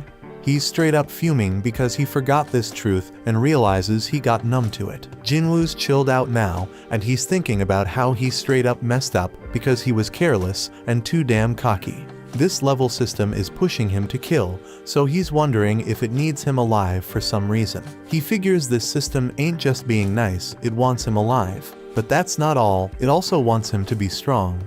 So Jinwoo's like, if this system wants to use me, then I may use it right back. He tells the crew that they remind him that the weak ones are the ones who bite the dust in the dungeon. They are stoked to hear the weakest hunter knows how it goes, but Jinwoo points out that they better be ready for when this rule doesn't work in their favor. One of them ain't cool with Jinwoo calling them prey, but Jinwoo wastes no time showing them what he means. Everybody's straight up shocked when this dude's head gets sliced off, and Jinwoo's like, that's 1 down, as the kill count pops up on the updates. Jinwoo just realized he straight up murked someone. But he knows damn well he would have been 6 feet under if he hadn't. Ain't no turning back now because only the strong survive. The crew snaps out of their shock, seeing an E rank take out one of their D ranks, and they come at Jinwoo with all they have. But it's all futile because Jinwoo starts shanking them one by one. His debuffs kick in, and he takes out 2 more suckers. The archer is the next to bite the dust under Jinwoo's wrath, followed by the mage. Now there's only one left, and Leo's mind is blown, because Jinwoo's way stronger than when he faced the dungeon boss. Hung buffs up his body and thinks about how he is certain that Jinwoo is tired after dealing with the boss and 5 other hunters. Plus Hung's made his body as tough as steel, so he figures Jinwoo's dagger won't even scratch him. But Hung starts his attack, and our hero catches him off guard with his lightning speed. Jinwoo knows Hung's a beast, but he drops a bombshell on him. He crushes him and reveals he's been leveling up this whole damn time. Hung realizes Jinwoo ain't an E rank and tries to bribe him with double the cash. But Jinwoo ain't having none of it, because this dude tried to off him 3 times. Jinwoo mocks him, saying he won't get away with it, and Hung tries to threaten Jinwoo one last time. But Jinwoo reminds him that Hung himself said whatever goes down in a dungeon stays in a dungeon. Hung tries to play tough one last time, but Jinwoo straight up ends his sorry ass. Jinwoo's mission is accomplished, but the whole dungeon starts to crumble because they took down the boss. When they make it out, they're the only ones left standing after the spider showdown. The official ain't buying it because they're the lowest level peeps, but she gets distracted by some used gear. Jinwoo can't believe he's getting rewarded for the bloody mess he just caused, and he realizes he gained a skill that scares the crap out of enemies and cuts their abilities in half. The no-nonsense official concludes that Leo survived because of his gear and assumes Jinwoo, the E-rank scrub, just hid somewhere. Leo gives props to Jinwoo for a job well done, and then it starts raining. Leo wonders if something's up, but the chill Jinwoo explains he's just happy he gave his sister an umbrella. Somewhere else, Woo gets told about this crazy incident where 6 hunters got wiped out, and only 2 of them made it out alive. It's pretty normal for hunters to dip when they're outmatched in dungeons, but he's hella surprised when he hears that these survivors actually took down the dungeon boss before bouncing. Wu straight up interrupts the dude before he can spill more, but then he gets hit with a bombshell. One of the survivors is none other than Jinwoo.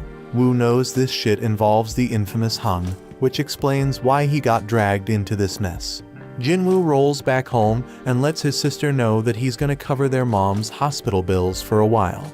Gina thinks he must have scored big cash from his last raid, but she's like, hold up, bro, you ain't even injured. She figures he must have had a solid-ass team making it easy to take down the bad guys. Jinwoo admits that it was a piece of cake, not just because he was way stronger than them, but also because he didn't hesitate to finish them off. In the past, he would have looked for an escape route, but the new Jinwoo was ticked off at them for even thinking they had a shot against him. He wonders if leveling up made him bold, but he reminds himself that they were humans, not dungeon monsters. Gina snaps him back to reality, and he remembers why he's getting stronger. It's so he can stay alive and hold it down for his family. So if he had to do what he did in that dungeon again, he would. Just then, some harmful substance gets detected in his body, and he realizes it's from what he's drinking. But Jinwoo keeps sipping, and he notices he ain't getting drunk at all. Then a notification pops up, revealing a reward he got from that double dungeon. It cancels out any toxic or messed up conditions and amps up his regenerative abilities. He was too busy to check his rewards that day, but now it all makes sense why he grew his damn arm back. Shit's getting real, my friends. Later on, Jinwoo links up with Leo, who's all grateful for Jinwoo saving his ass. But Jinwoo's like, no kid, you don't owe me shit. Leo hasn't spilled the beans about what really went down in that dungeon, so Jinwoo ain't expecting any payback. But then Leo drops a bomb. He's putting together a strike team, but Jinwoo shuts him down before he can even ask him to join. Leo's begging Jinwoo to give him a chance, saying he just needs him for 19 raids. He spills that he wants to become a guild master, and to do that, he needs at least 20 raids under his belt. Leo's old man wants to start a guild for his construction company, and Leo's down to help however he can. Dungeons are mad dangerous, but the loot they hold makes it all worth the risk. It ain't just about mana crystals and essence stones, everything in a dungeon's got value. Jinwoo gets it. Having hunters rate dungeons for a company is a solid business move. Leo's dad wants an S-rank hunter as the guild master, but Jinwoo's hella surprised because there are only 7 rank hunters in the whole damn country. And to make it worse, the only S-rank who ain't already in a guild is Min, and that dude's retired. This means Leo's pops must be planning to snatch an S-rank from another guild. But Jinwoo warns him about that shit because he's just gonna make enemies with the guild he takes them from. It's a risky game, my peeps. Leo switches up his game to convince Jinwoo and straight up tells him he gonna need some backup for their raids, especially if he wants to keep his power under wraps. And that's a genius move because it'll be way more convincing to his old man if he succeeds rolling with a low-rank hunter like Jinwoo who's playing pretend. Leo shows Jinwoo the building they're planning to use as the guild headquarters and says it's worth a crazy amount of money, like 30 billion yuan. That's some serious dough, man. Leo wants to give it all to Jinwoo in exchange for his help in completing 19 raids. Jinwoo would have been all over that offer in the past, but things have changed since he became the only dude who can level up.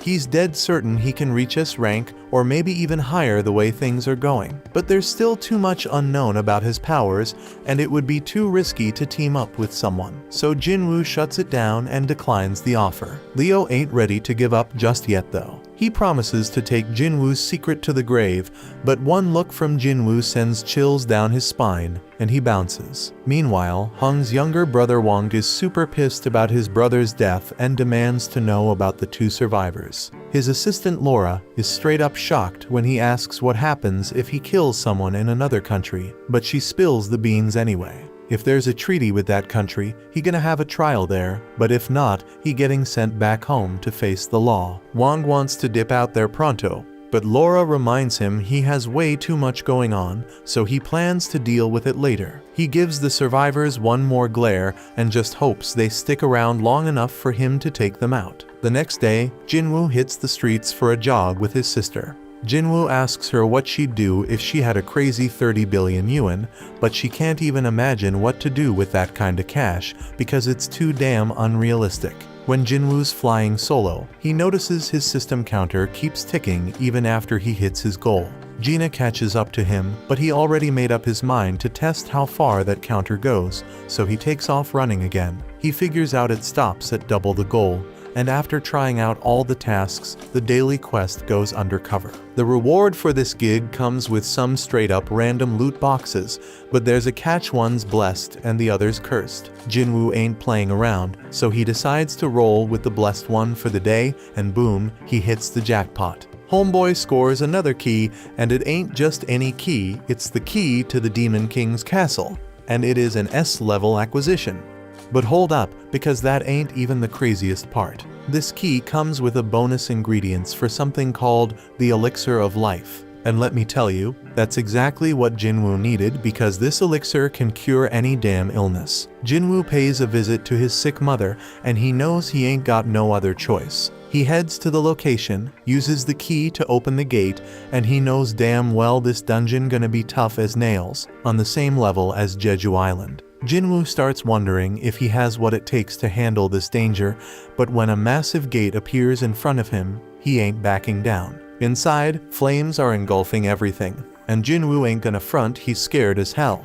But hey, he got his teleportation stone as a backup plan in case things go south. Just then, a freaking giant monster pops up right in front of him. But Jinwoo already made up his mind he gotta get stronger, and he swears he ain't dying in this dungeon. This monster has a red name, meaning it's way stronger than him, but Jinwoo has the advantage of being a wolf assassin. Our boy uses dash to close the distance real quick and starts wailing at the beast. But man, he barely does any damage, even with the bonus effects. Jinwoo tries to activate his murderous intense skill, but the debuff gets cancelled out. Our boy tries to hit the monster with his other debuffs using his dagger, but they get cancelled out too.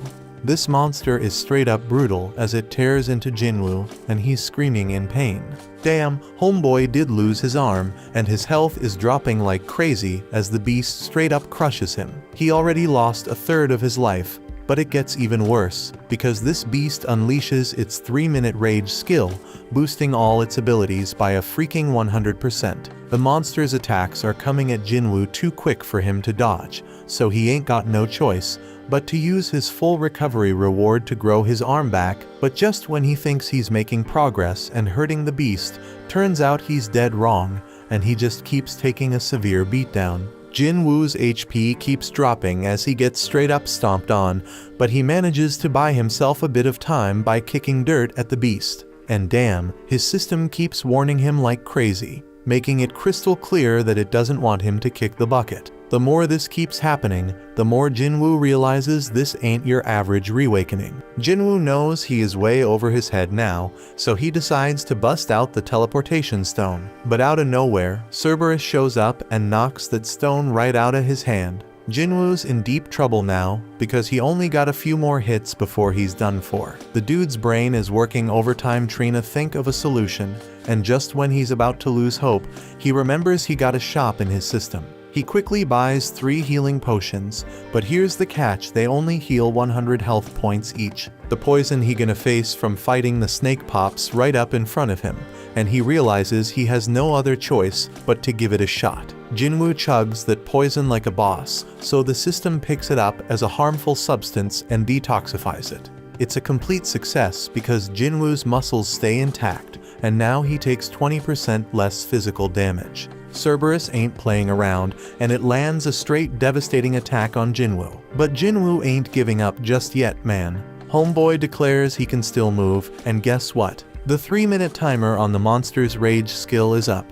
The effects wear off, and now the damage Jinwoo inflicted on its eye starts taking its toll on the beast. Jinwoo seizes the opportunity and starts landing multiple attacks, finally making a dent in that sucker. The beast almost chomps him up, but Jinwoo somehow manages to hold it back. Dude goes airborne, but that powerful monster smashes him right back into the ground. Jinwoo finds himself in a tight spot once again, with his health damn near depleted and Cerberus squeezing him between its teeth. But Jinwoo ain't done fighting just yet. He digs deep and keeps stabbing that beast, even as it tosses him around like a Zoro. Jinwoo keeps on attacking, pouring every ounce of strength he has into one final blow. And guess what? That's the knockout punch right there. Cerberus comes crashing down, and a notification pops up. It says Jinwoo has defeated Hell's Gatekeeper. Homeboy levels up several times and his wounds magically heal. Killing the Gatekeeper earns Jinwoo the key to the demon's castle.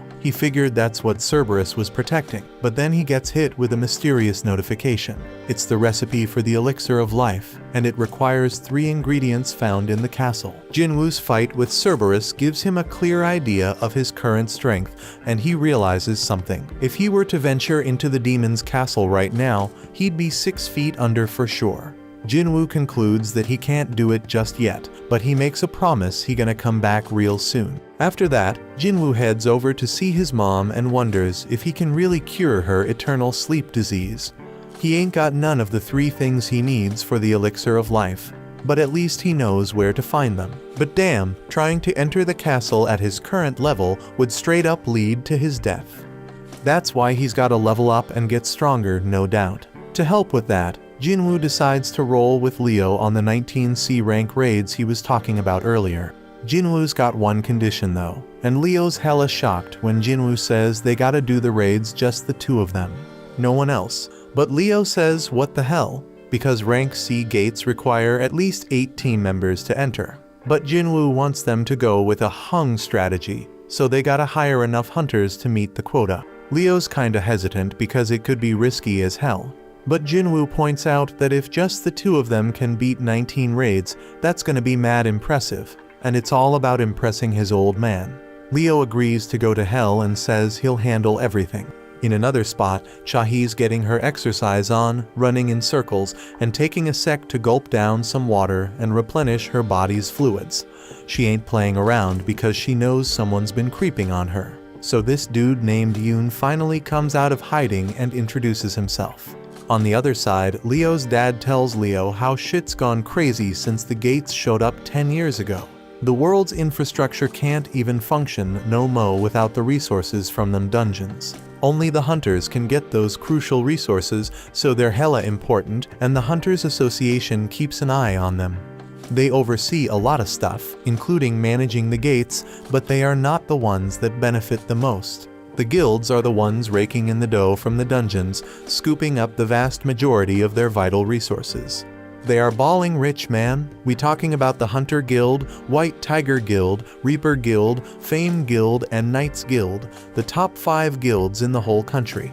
They got a monopoly on all the profits from their dungeons. But Leo's pops ain't having none of that. He ain't letting it go on like that. He knows they gotta establish their own guild to achieve his goal, straight up. Leo's thinking about how risky it would be to hire some unknown's rank to partner up with his bro. But if his pops picked him as the guild leader instead, that problem could be solved. Over at the park, Jinwoo's doing his own running. Homeboy notices that any extra exercise he does ain't getting counted anymore. That damn cursed loot box he was offered before ain't even an option now. So he pulls out a regular loot box, hoping to find something good, but all he gets is a bingo card. Not what he was hoping for, man. Time goes by and Jinwoo keeps training, but he realizes the 3 points he's getting ain't doing much anymore because he leveled up. Leo still gotta get his shit together before they can enter the C-rank dungeons, but Jinwoo has a realization.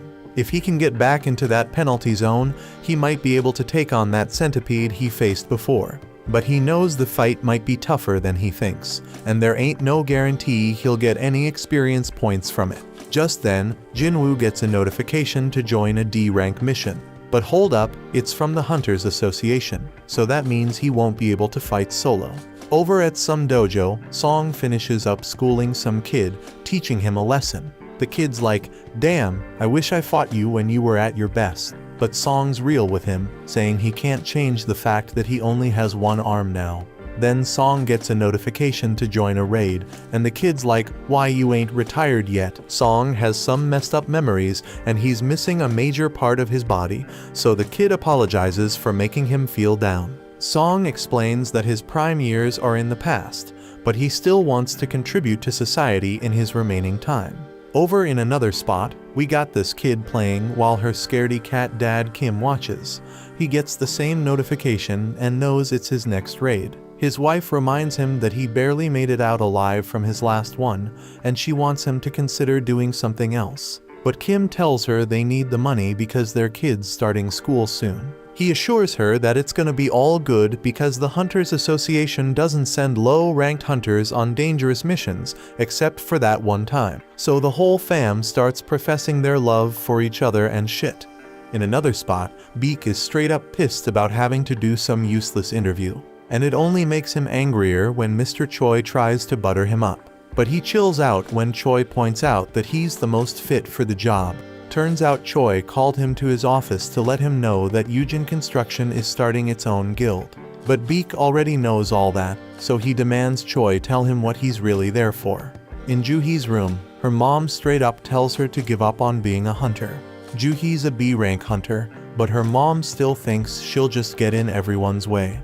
She wants Juhi to come home, but that just sets Juhi off. She declares that her mom needs to stop Trina control her life. Juhi says she can make her own decisions and proves it by hanging up on her. Juhi admits she might be in the way, but she still wants to try and get better, and right then, she also gets the notification about the D-rank raid. Back at the office, Chahi walks by Beak and tells Choi that some scout approached her. Turns out it was from Yujin Construction, and they wanted her to be their guild master. But she turned down the offer, though now she's curious about what they talked to Beak about. Beak's chilling at a bar, thinking about their convo.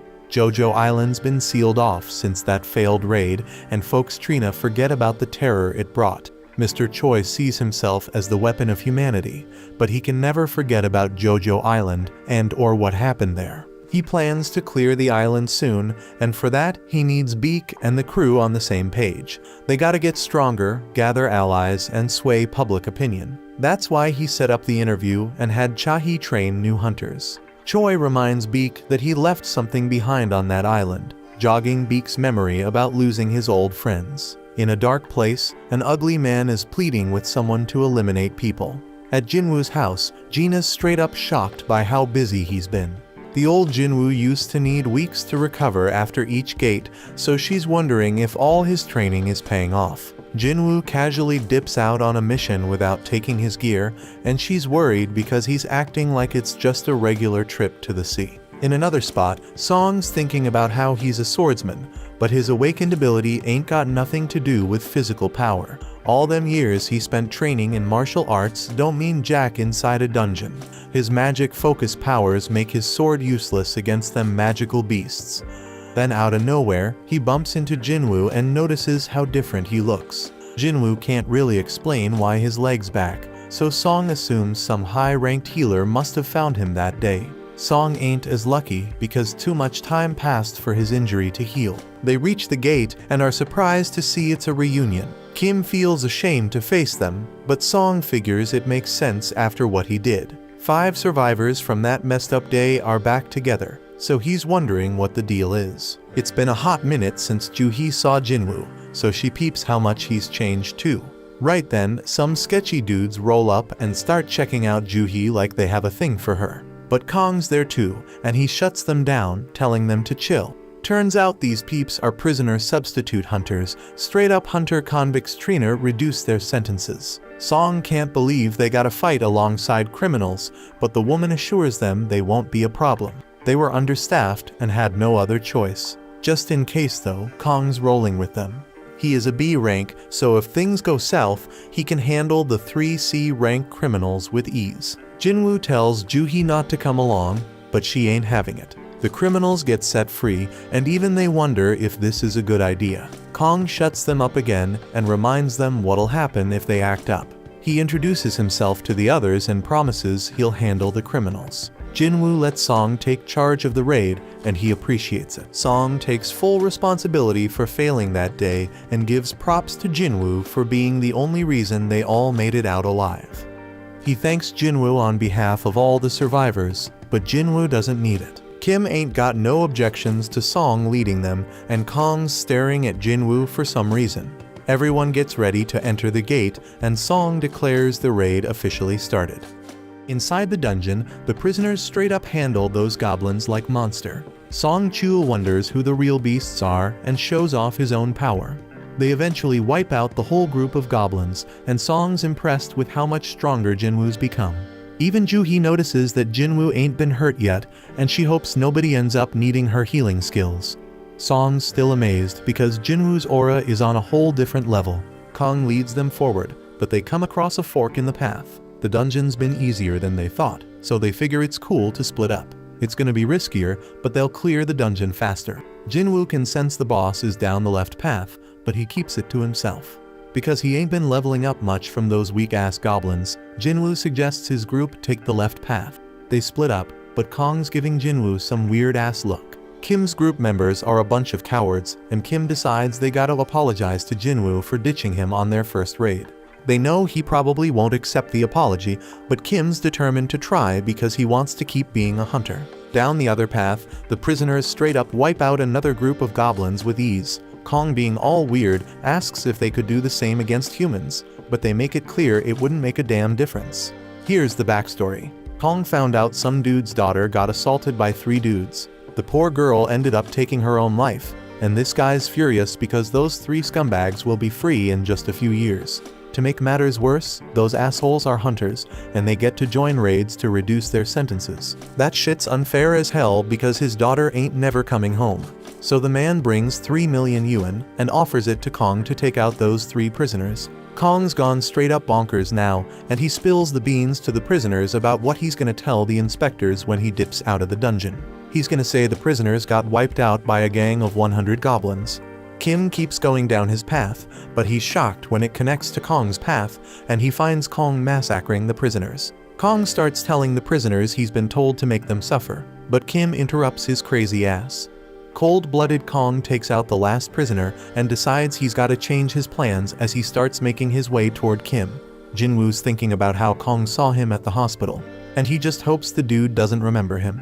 Just then, they hear screams, and they rush over to find the dead prisoners. Turns out Kang got eliminated too, and Jinwoo's shocked when he sees Kim in bad shape. Juhi works her healing magic on him, but Song can tell this ain't the doings of no magical beast. The weapon used was too damn sharp, and whoever used it purposely avoided finishing him off multiple times. Kim's given up on surviving, but Jinwoo reminds him he's got a family. Jinwoo demands he stay alive, otherwise he won't be able to keep blaming him. Kim uses his last breath to apologize to Jinwoo, then he's gone. Right then, Kong tries to take out Juhi, but Jinwoo steps in and stops him. Kong's impressed by Jinwoo's speed, and Song realizes Kong's the one behind this whole massacre. Song's shocked because Kong's part of the Hunters Association, but Kong just wants to spill his plan. Instead of blaming the goblins, Kong's gonna say the prisoners wiped out all the other hunters. He'll claim they tried to take him out, but failed, which is why he's the lone survivor. Song holds Jinwoo back because he doesn't think he can take on Kong. Instead, Song Chul steps up to fight him, even though he knows Kong's a B rank, a whole level above him. Juhi buffs Song up with strength, and he tries to use his sword skills to take Kong down. But damn, Kong manages to dodge every damn hit, and he gives props to Song Chul for knowing his shit. Jinwoo analyzes the situation and realizes Song Chul's holding his own, but he ain't fast enough to win. Kong lands a brutal blow, but gets annoyed when Juhi quickly heals Song. Kong decides he's gonna take out Juhi first, but Song steps in and stops his ass. Kong underestimated the old man, so Song lets him know he's trained as rank hunters before. His blade may be outmatched, but Kong points out that Song's power has its damn limits. Ain't no chance a mage type like him can beat an assassin type, so Kong brings him near death. Juhi's too scared to heal him, and Kong gets ready to finish off Song for good.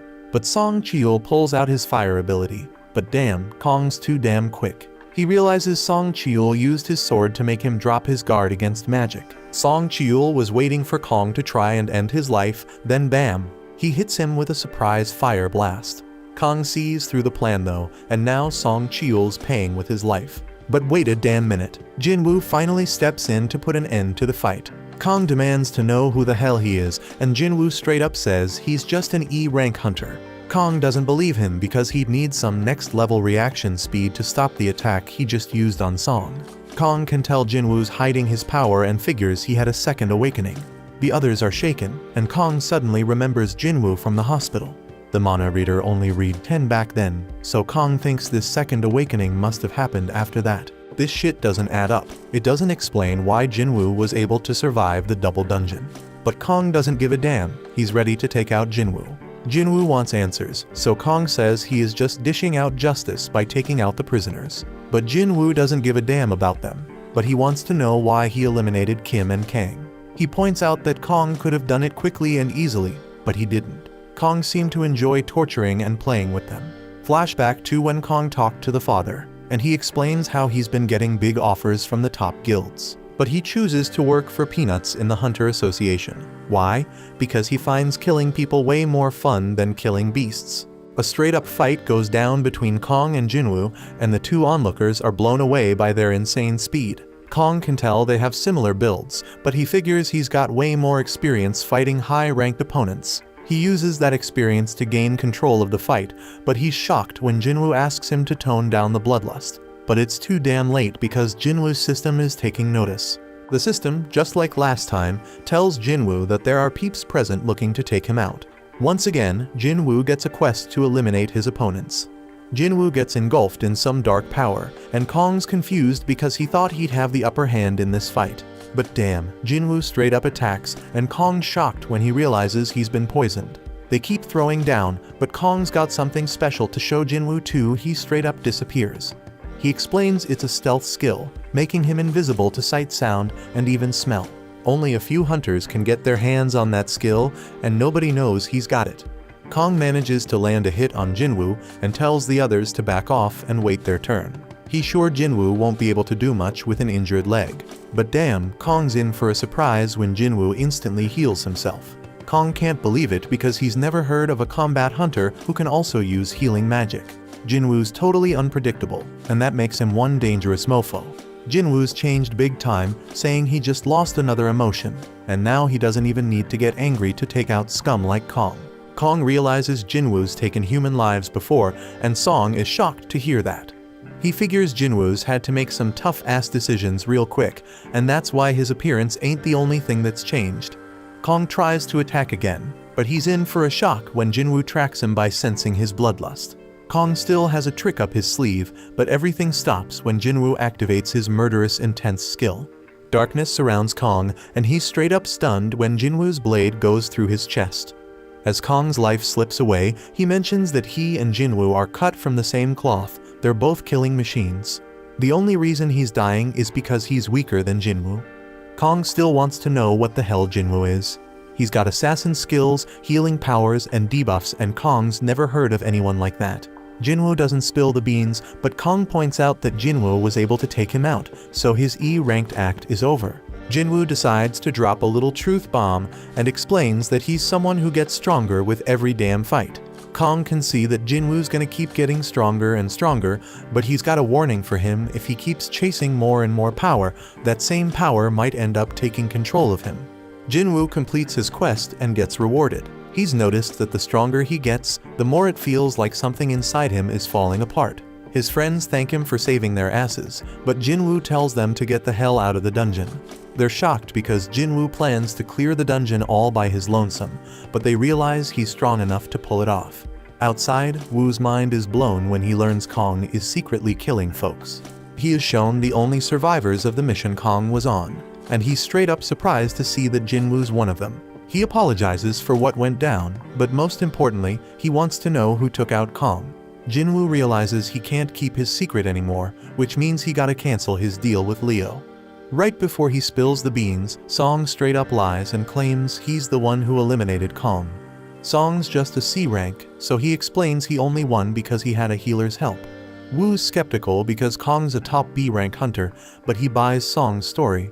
Just then, Jinwoo reminds himself that he cannot get overconfident. He couldn't tell before, but Woo's a rank hunter. Jinwoo can sense his crazy-ass power now, and he knows he doesn't stand a chance against this dude in a fight with his current strength. Song determines that Jinwoo has a good reason for keeping a secret, so he tells Jinwoo that this is just him paying him back for what happened in the double dungeon. That night, Juhi wonders if Jinwoo remembers the stone he gave her. Jinwoo and Juhi take a little stroll while chatting about how much Jinwoo's changed. Juhi's the total opposite because she ain't changed a bit, and she realizes she's too timid to be a hunter. She should really be joining them on rank raids, but she settles for the lowest rank ones instead.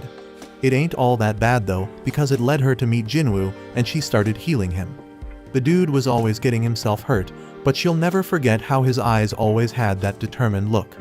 Juhi gives back the crystal he gave her and spills that she's gonna retire. She's heading back to live with her folks, but they agree to hang out if they ever cross paths again. A look back shows that Woo was very skeptical of Jinwoo. He didn't believe some E-rank like him could take down B-rank Kong. Jinwoo was already found to not have had a reawakening, so we just let him be. But Woo did give him a warning though. Hung's brother Dongsu heard that Jinwoo and Leo were the only ones who survived after his brother got wiped out, so he might be coming after them. This shit's damn shocking because Dongsu's an S-rank hunter. Dongsu probably doesn't give a damn about the facts, and is just pissed that Jinwoo made it while his brother didn't. Unfortunately for Jinwoo, the law can't do shit against S-rank hunters, and they can bring either miracles or disasters. One of these monsters is after Jinwoo, so Woo suggests he gather his family and dip out of the country. But Jinwoo just sees this as another reason to get stronger, because if he doesn't, he ain't gonna survive. Jinwoo rolls up to meet Leo, but he's hella confused by what he sees. Leo explains that this is their strike team. He focused on finding people who have the skills to be hunters, but can't work for various reasons and are struggling to make ends meet. Jinwoo points out that he hired a high schooler, but she claps back saying she's a qualified hunter just like the rest. She does get a bit down when Jinwoo figures out she's an E-rank with no raiding experience.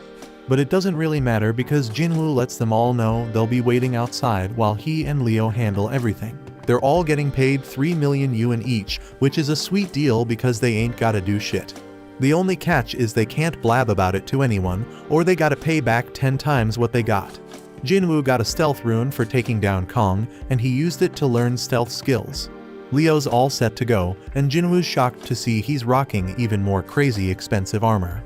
Jinwoo straight up schools Leo on how dumb it is to rock that armor and demands he ditch it. But Jinwoo lets him keep the helmet at least, and they step into the portal. The other hunters think they're straight up insane for hitting up a C-rank dungeon on their own, but they don't give a damn because the contract's already sealed. Jinwoo's sis wonders where her friend Songyi is, and turns out she's the high schooler on Jinwoo's strike team. The hunters chat about how a full strike team would take a solid 2 hours to finish this raid, so when they see Leo pop out of the portal, they assume they just bailed. But they're in for a shock because the damn gate closes right after they step out, meaning they cleared the dungeon. The hunters can't believe their eyes, but Jinwoo tells them to hustle because he's ready for another portal. Their goal is to hit up 3 raids in a single day, but the hunters are still dumbfounded they even finished one. In another raid, Jinwoo straight up wrecks a bunch of goblins while Leo wraps up the mining. Jinwoo mops up the goblins and levels up. The next raid's a success too, and Jinwoo levels up even more. Days go by, and the two keep clearing dungeons on their own. They start facing tougher and tougher monsters, but Leo can see Jinwoo's getting hella stronger too. Jinwoo's stealth skill is hella handy, and his dash skill levels up. He gains a couple more skills and finds out they're straight up powerful when he uses them on a wolf. Jinwoo's got a bunch of new skills now, but his mana ain't enough to use them for long. He chugs a potion for that and decides he's gonna focus on boosting his intellectual abilities moving forward. He also decides against heading back to the Demon Castle right now, because he considers himself somewhere between a B rank and a rank hunter. Just then, the system reveals that he has reached the required level for a job change quest. Somewhere else, the boss of another guild named On gets word that there's a strike team splurging double the market rate to snag some C-rank gates. Their leader's this rich kid Leo, but their team seems like a random mix. On recognizes the name Jinwoo from the double dungeon incident, and he gets this feeling that something interesting is going down. Meanwhile, Jinwoo and Leo come out of another portal victorious.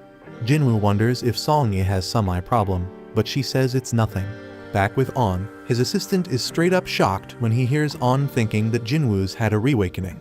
Jinwoo managed to survive 3 major disasters, and every time there was a damn high body count, but he always made it out alive.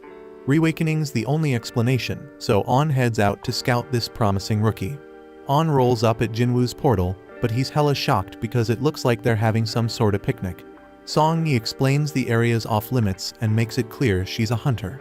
She admits she's part of the strike team, and On's mind is blown when he realizes Jinwoo straight up left the whole crew behind to enter the dungeon solo. On thinks Jinwoo could be his biggest discovery yet, but he surprisingly just leaves.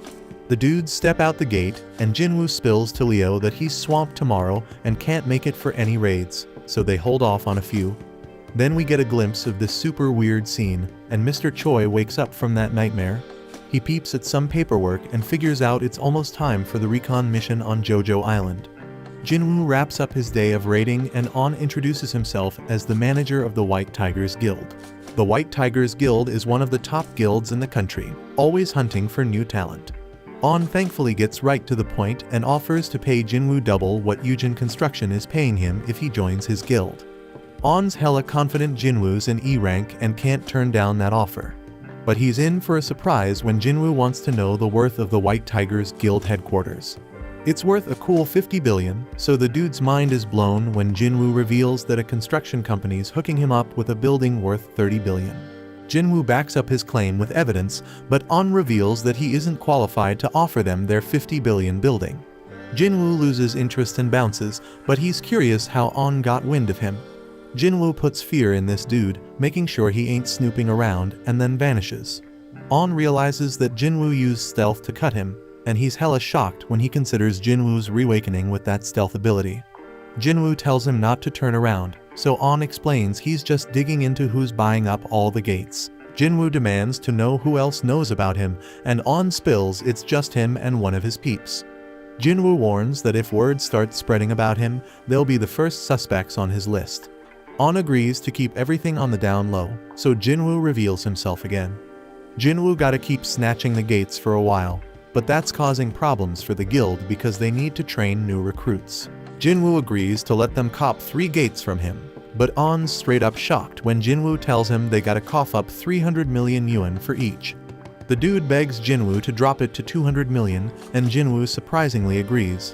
They seal the deal for 3 gates, but their interaction ain't over because Jinwoo wants to hook On up with something. He tells On to close his eyes and open his mouth, and then Jinwoo hands him a healing potion for that cut on his face. Jinwoo reveals he trusts On, but he reminds him to keep his trap shut. On's assistant wonders how it went down, and On tells him he thinks Jinwoo might be an even bigger deal than he originally thought. The next day, Leo confirms they got the 600 million yuan.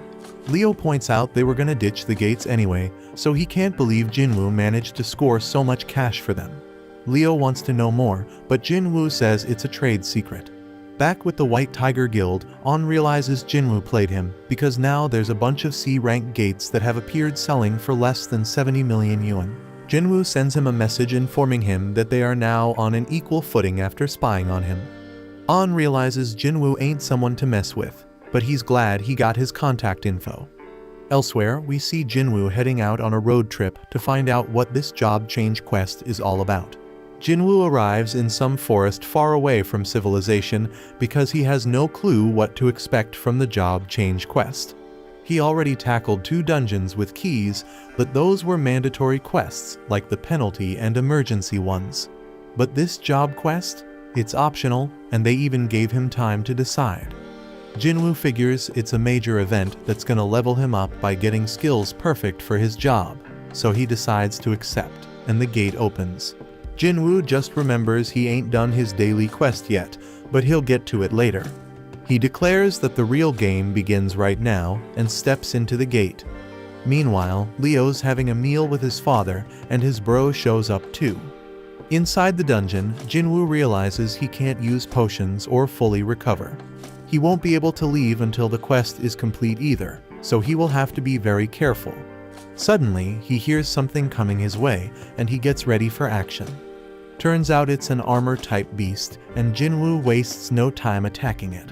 But damn, his attack does nothing, and he was caught off guard by the monster's power. Jinwoo tries another hit, but it's still useless. He dodges a bunch of attacks and declares that he's faced stronger creatures with even tougher defenses.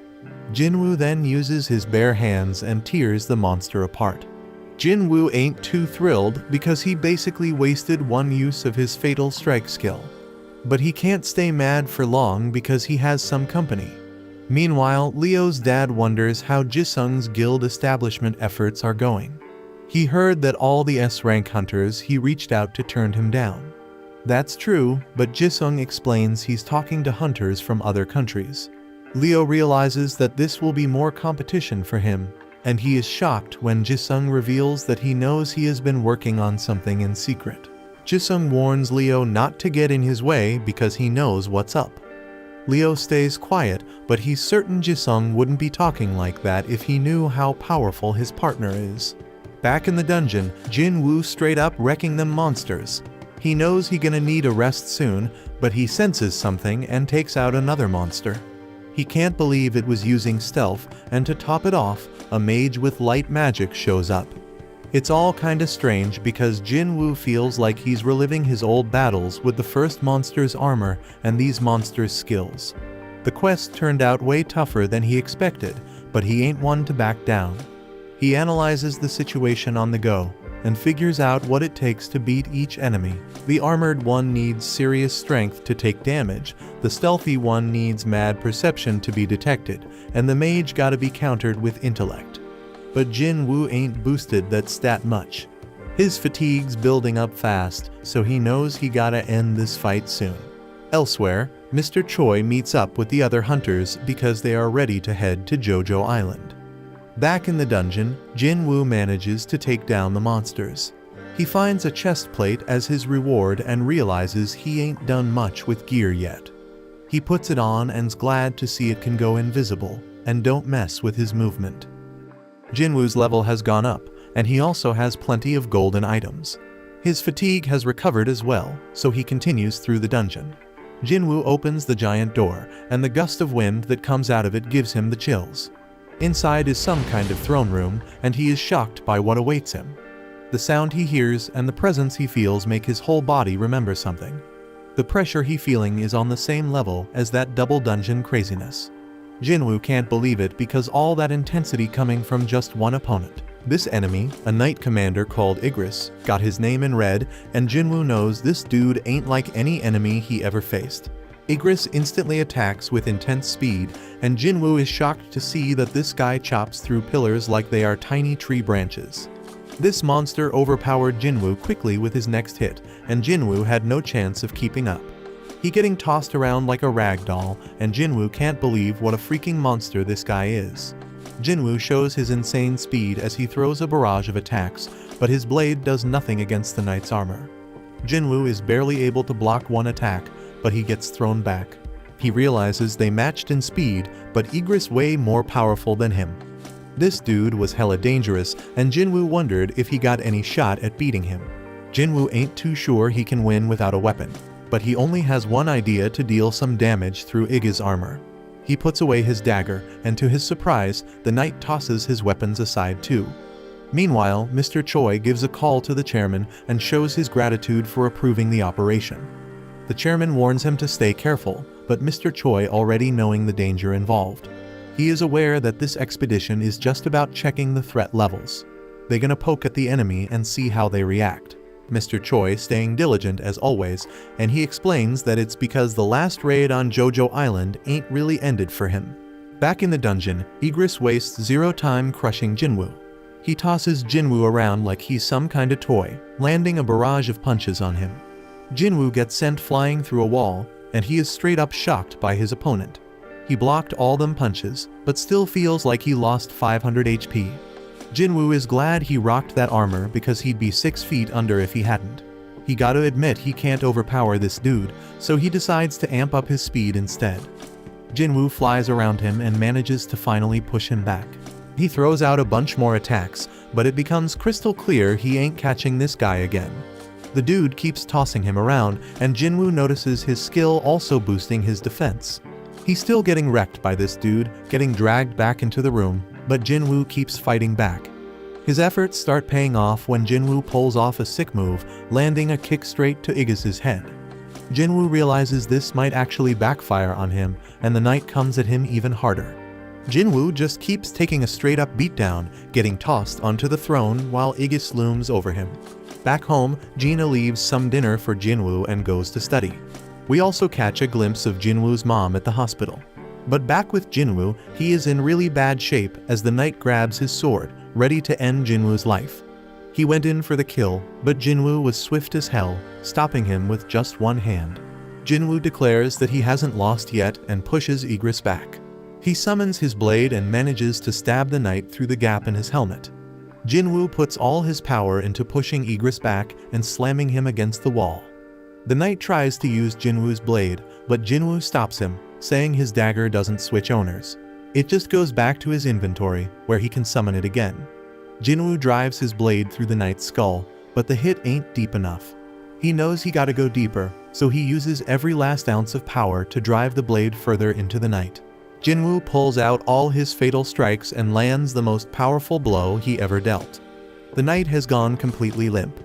Jinwoo takes out his blade, and a notification pops up saying he won the fight. Jinwoo realizes there's a huge gap between them in every category, and he knows his win was a straight-up fluke. If he made just one mistake, he'd be 6 feet under. Jinwoo then gets 4 rewards. One of them is 15 million gold, and another is the S-rank helmet Igris wore. The Demon's Castle key was S-rank, but Jinwoo never had gear this top-notch before. Amazingly, the helmet boosts his stats and reduces damage by 15%. Jinwoo also gets a rune stone for a skill called the Ruler's Hand. The final reward is an instant teleportation stone. Can't stash it in his inventory, so he wondering why he getting it now. It doesn't make sense to get it after clearing the dungeon, so Jinwoo is wondering if the job change quest ain't actually over yet. Just then, Jinwoo was straight up shocked when a bunch of portals opened up. A notification pops up, revealing that the job change quest actually starting right now. Jinwoo was told to survive as long as possible to rack up advancement points. He gotta earn them points to move up in class, but Jinwoo ain't got a clue what that means. A timer pops up, and Jinwoo realizes he is about to face an endless wave of enemies. He is relieved to see these fools ain't as strong as Igris, because he knows he'd be overwhelmed in seconds if they were. Jinwoo is confident he can handle them, but damn, there's a whole damn army of them. But Jinwoo ain't scared, he charges right at them.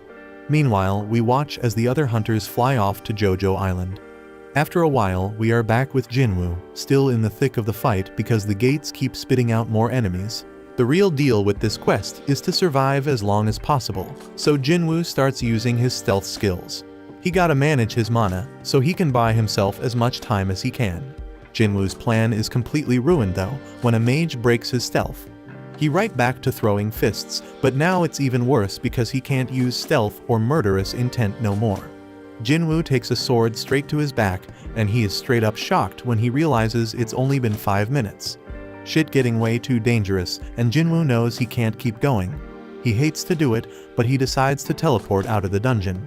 But before he can, some monster knocks the stone right out of his hand. Now Jinwoo is in deep shit as the huge group of enemies descends on him. Thanks for watching.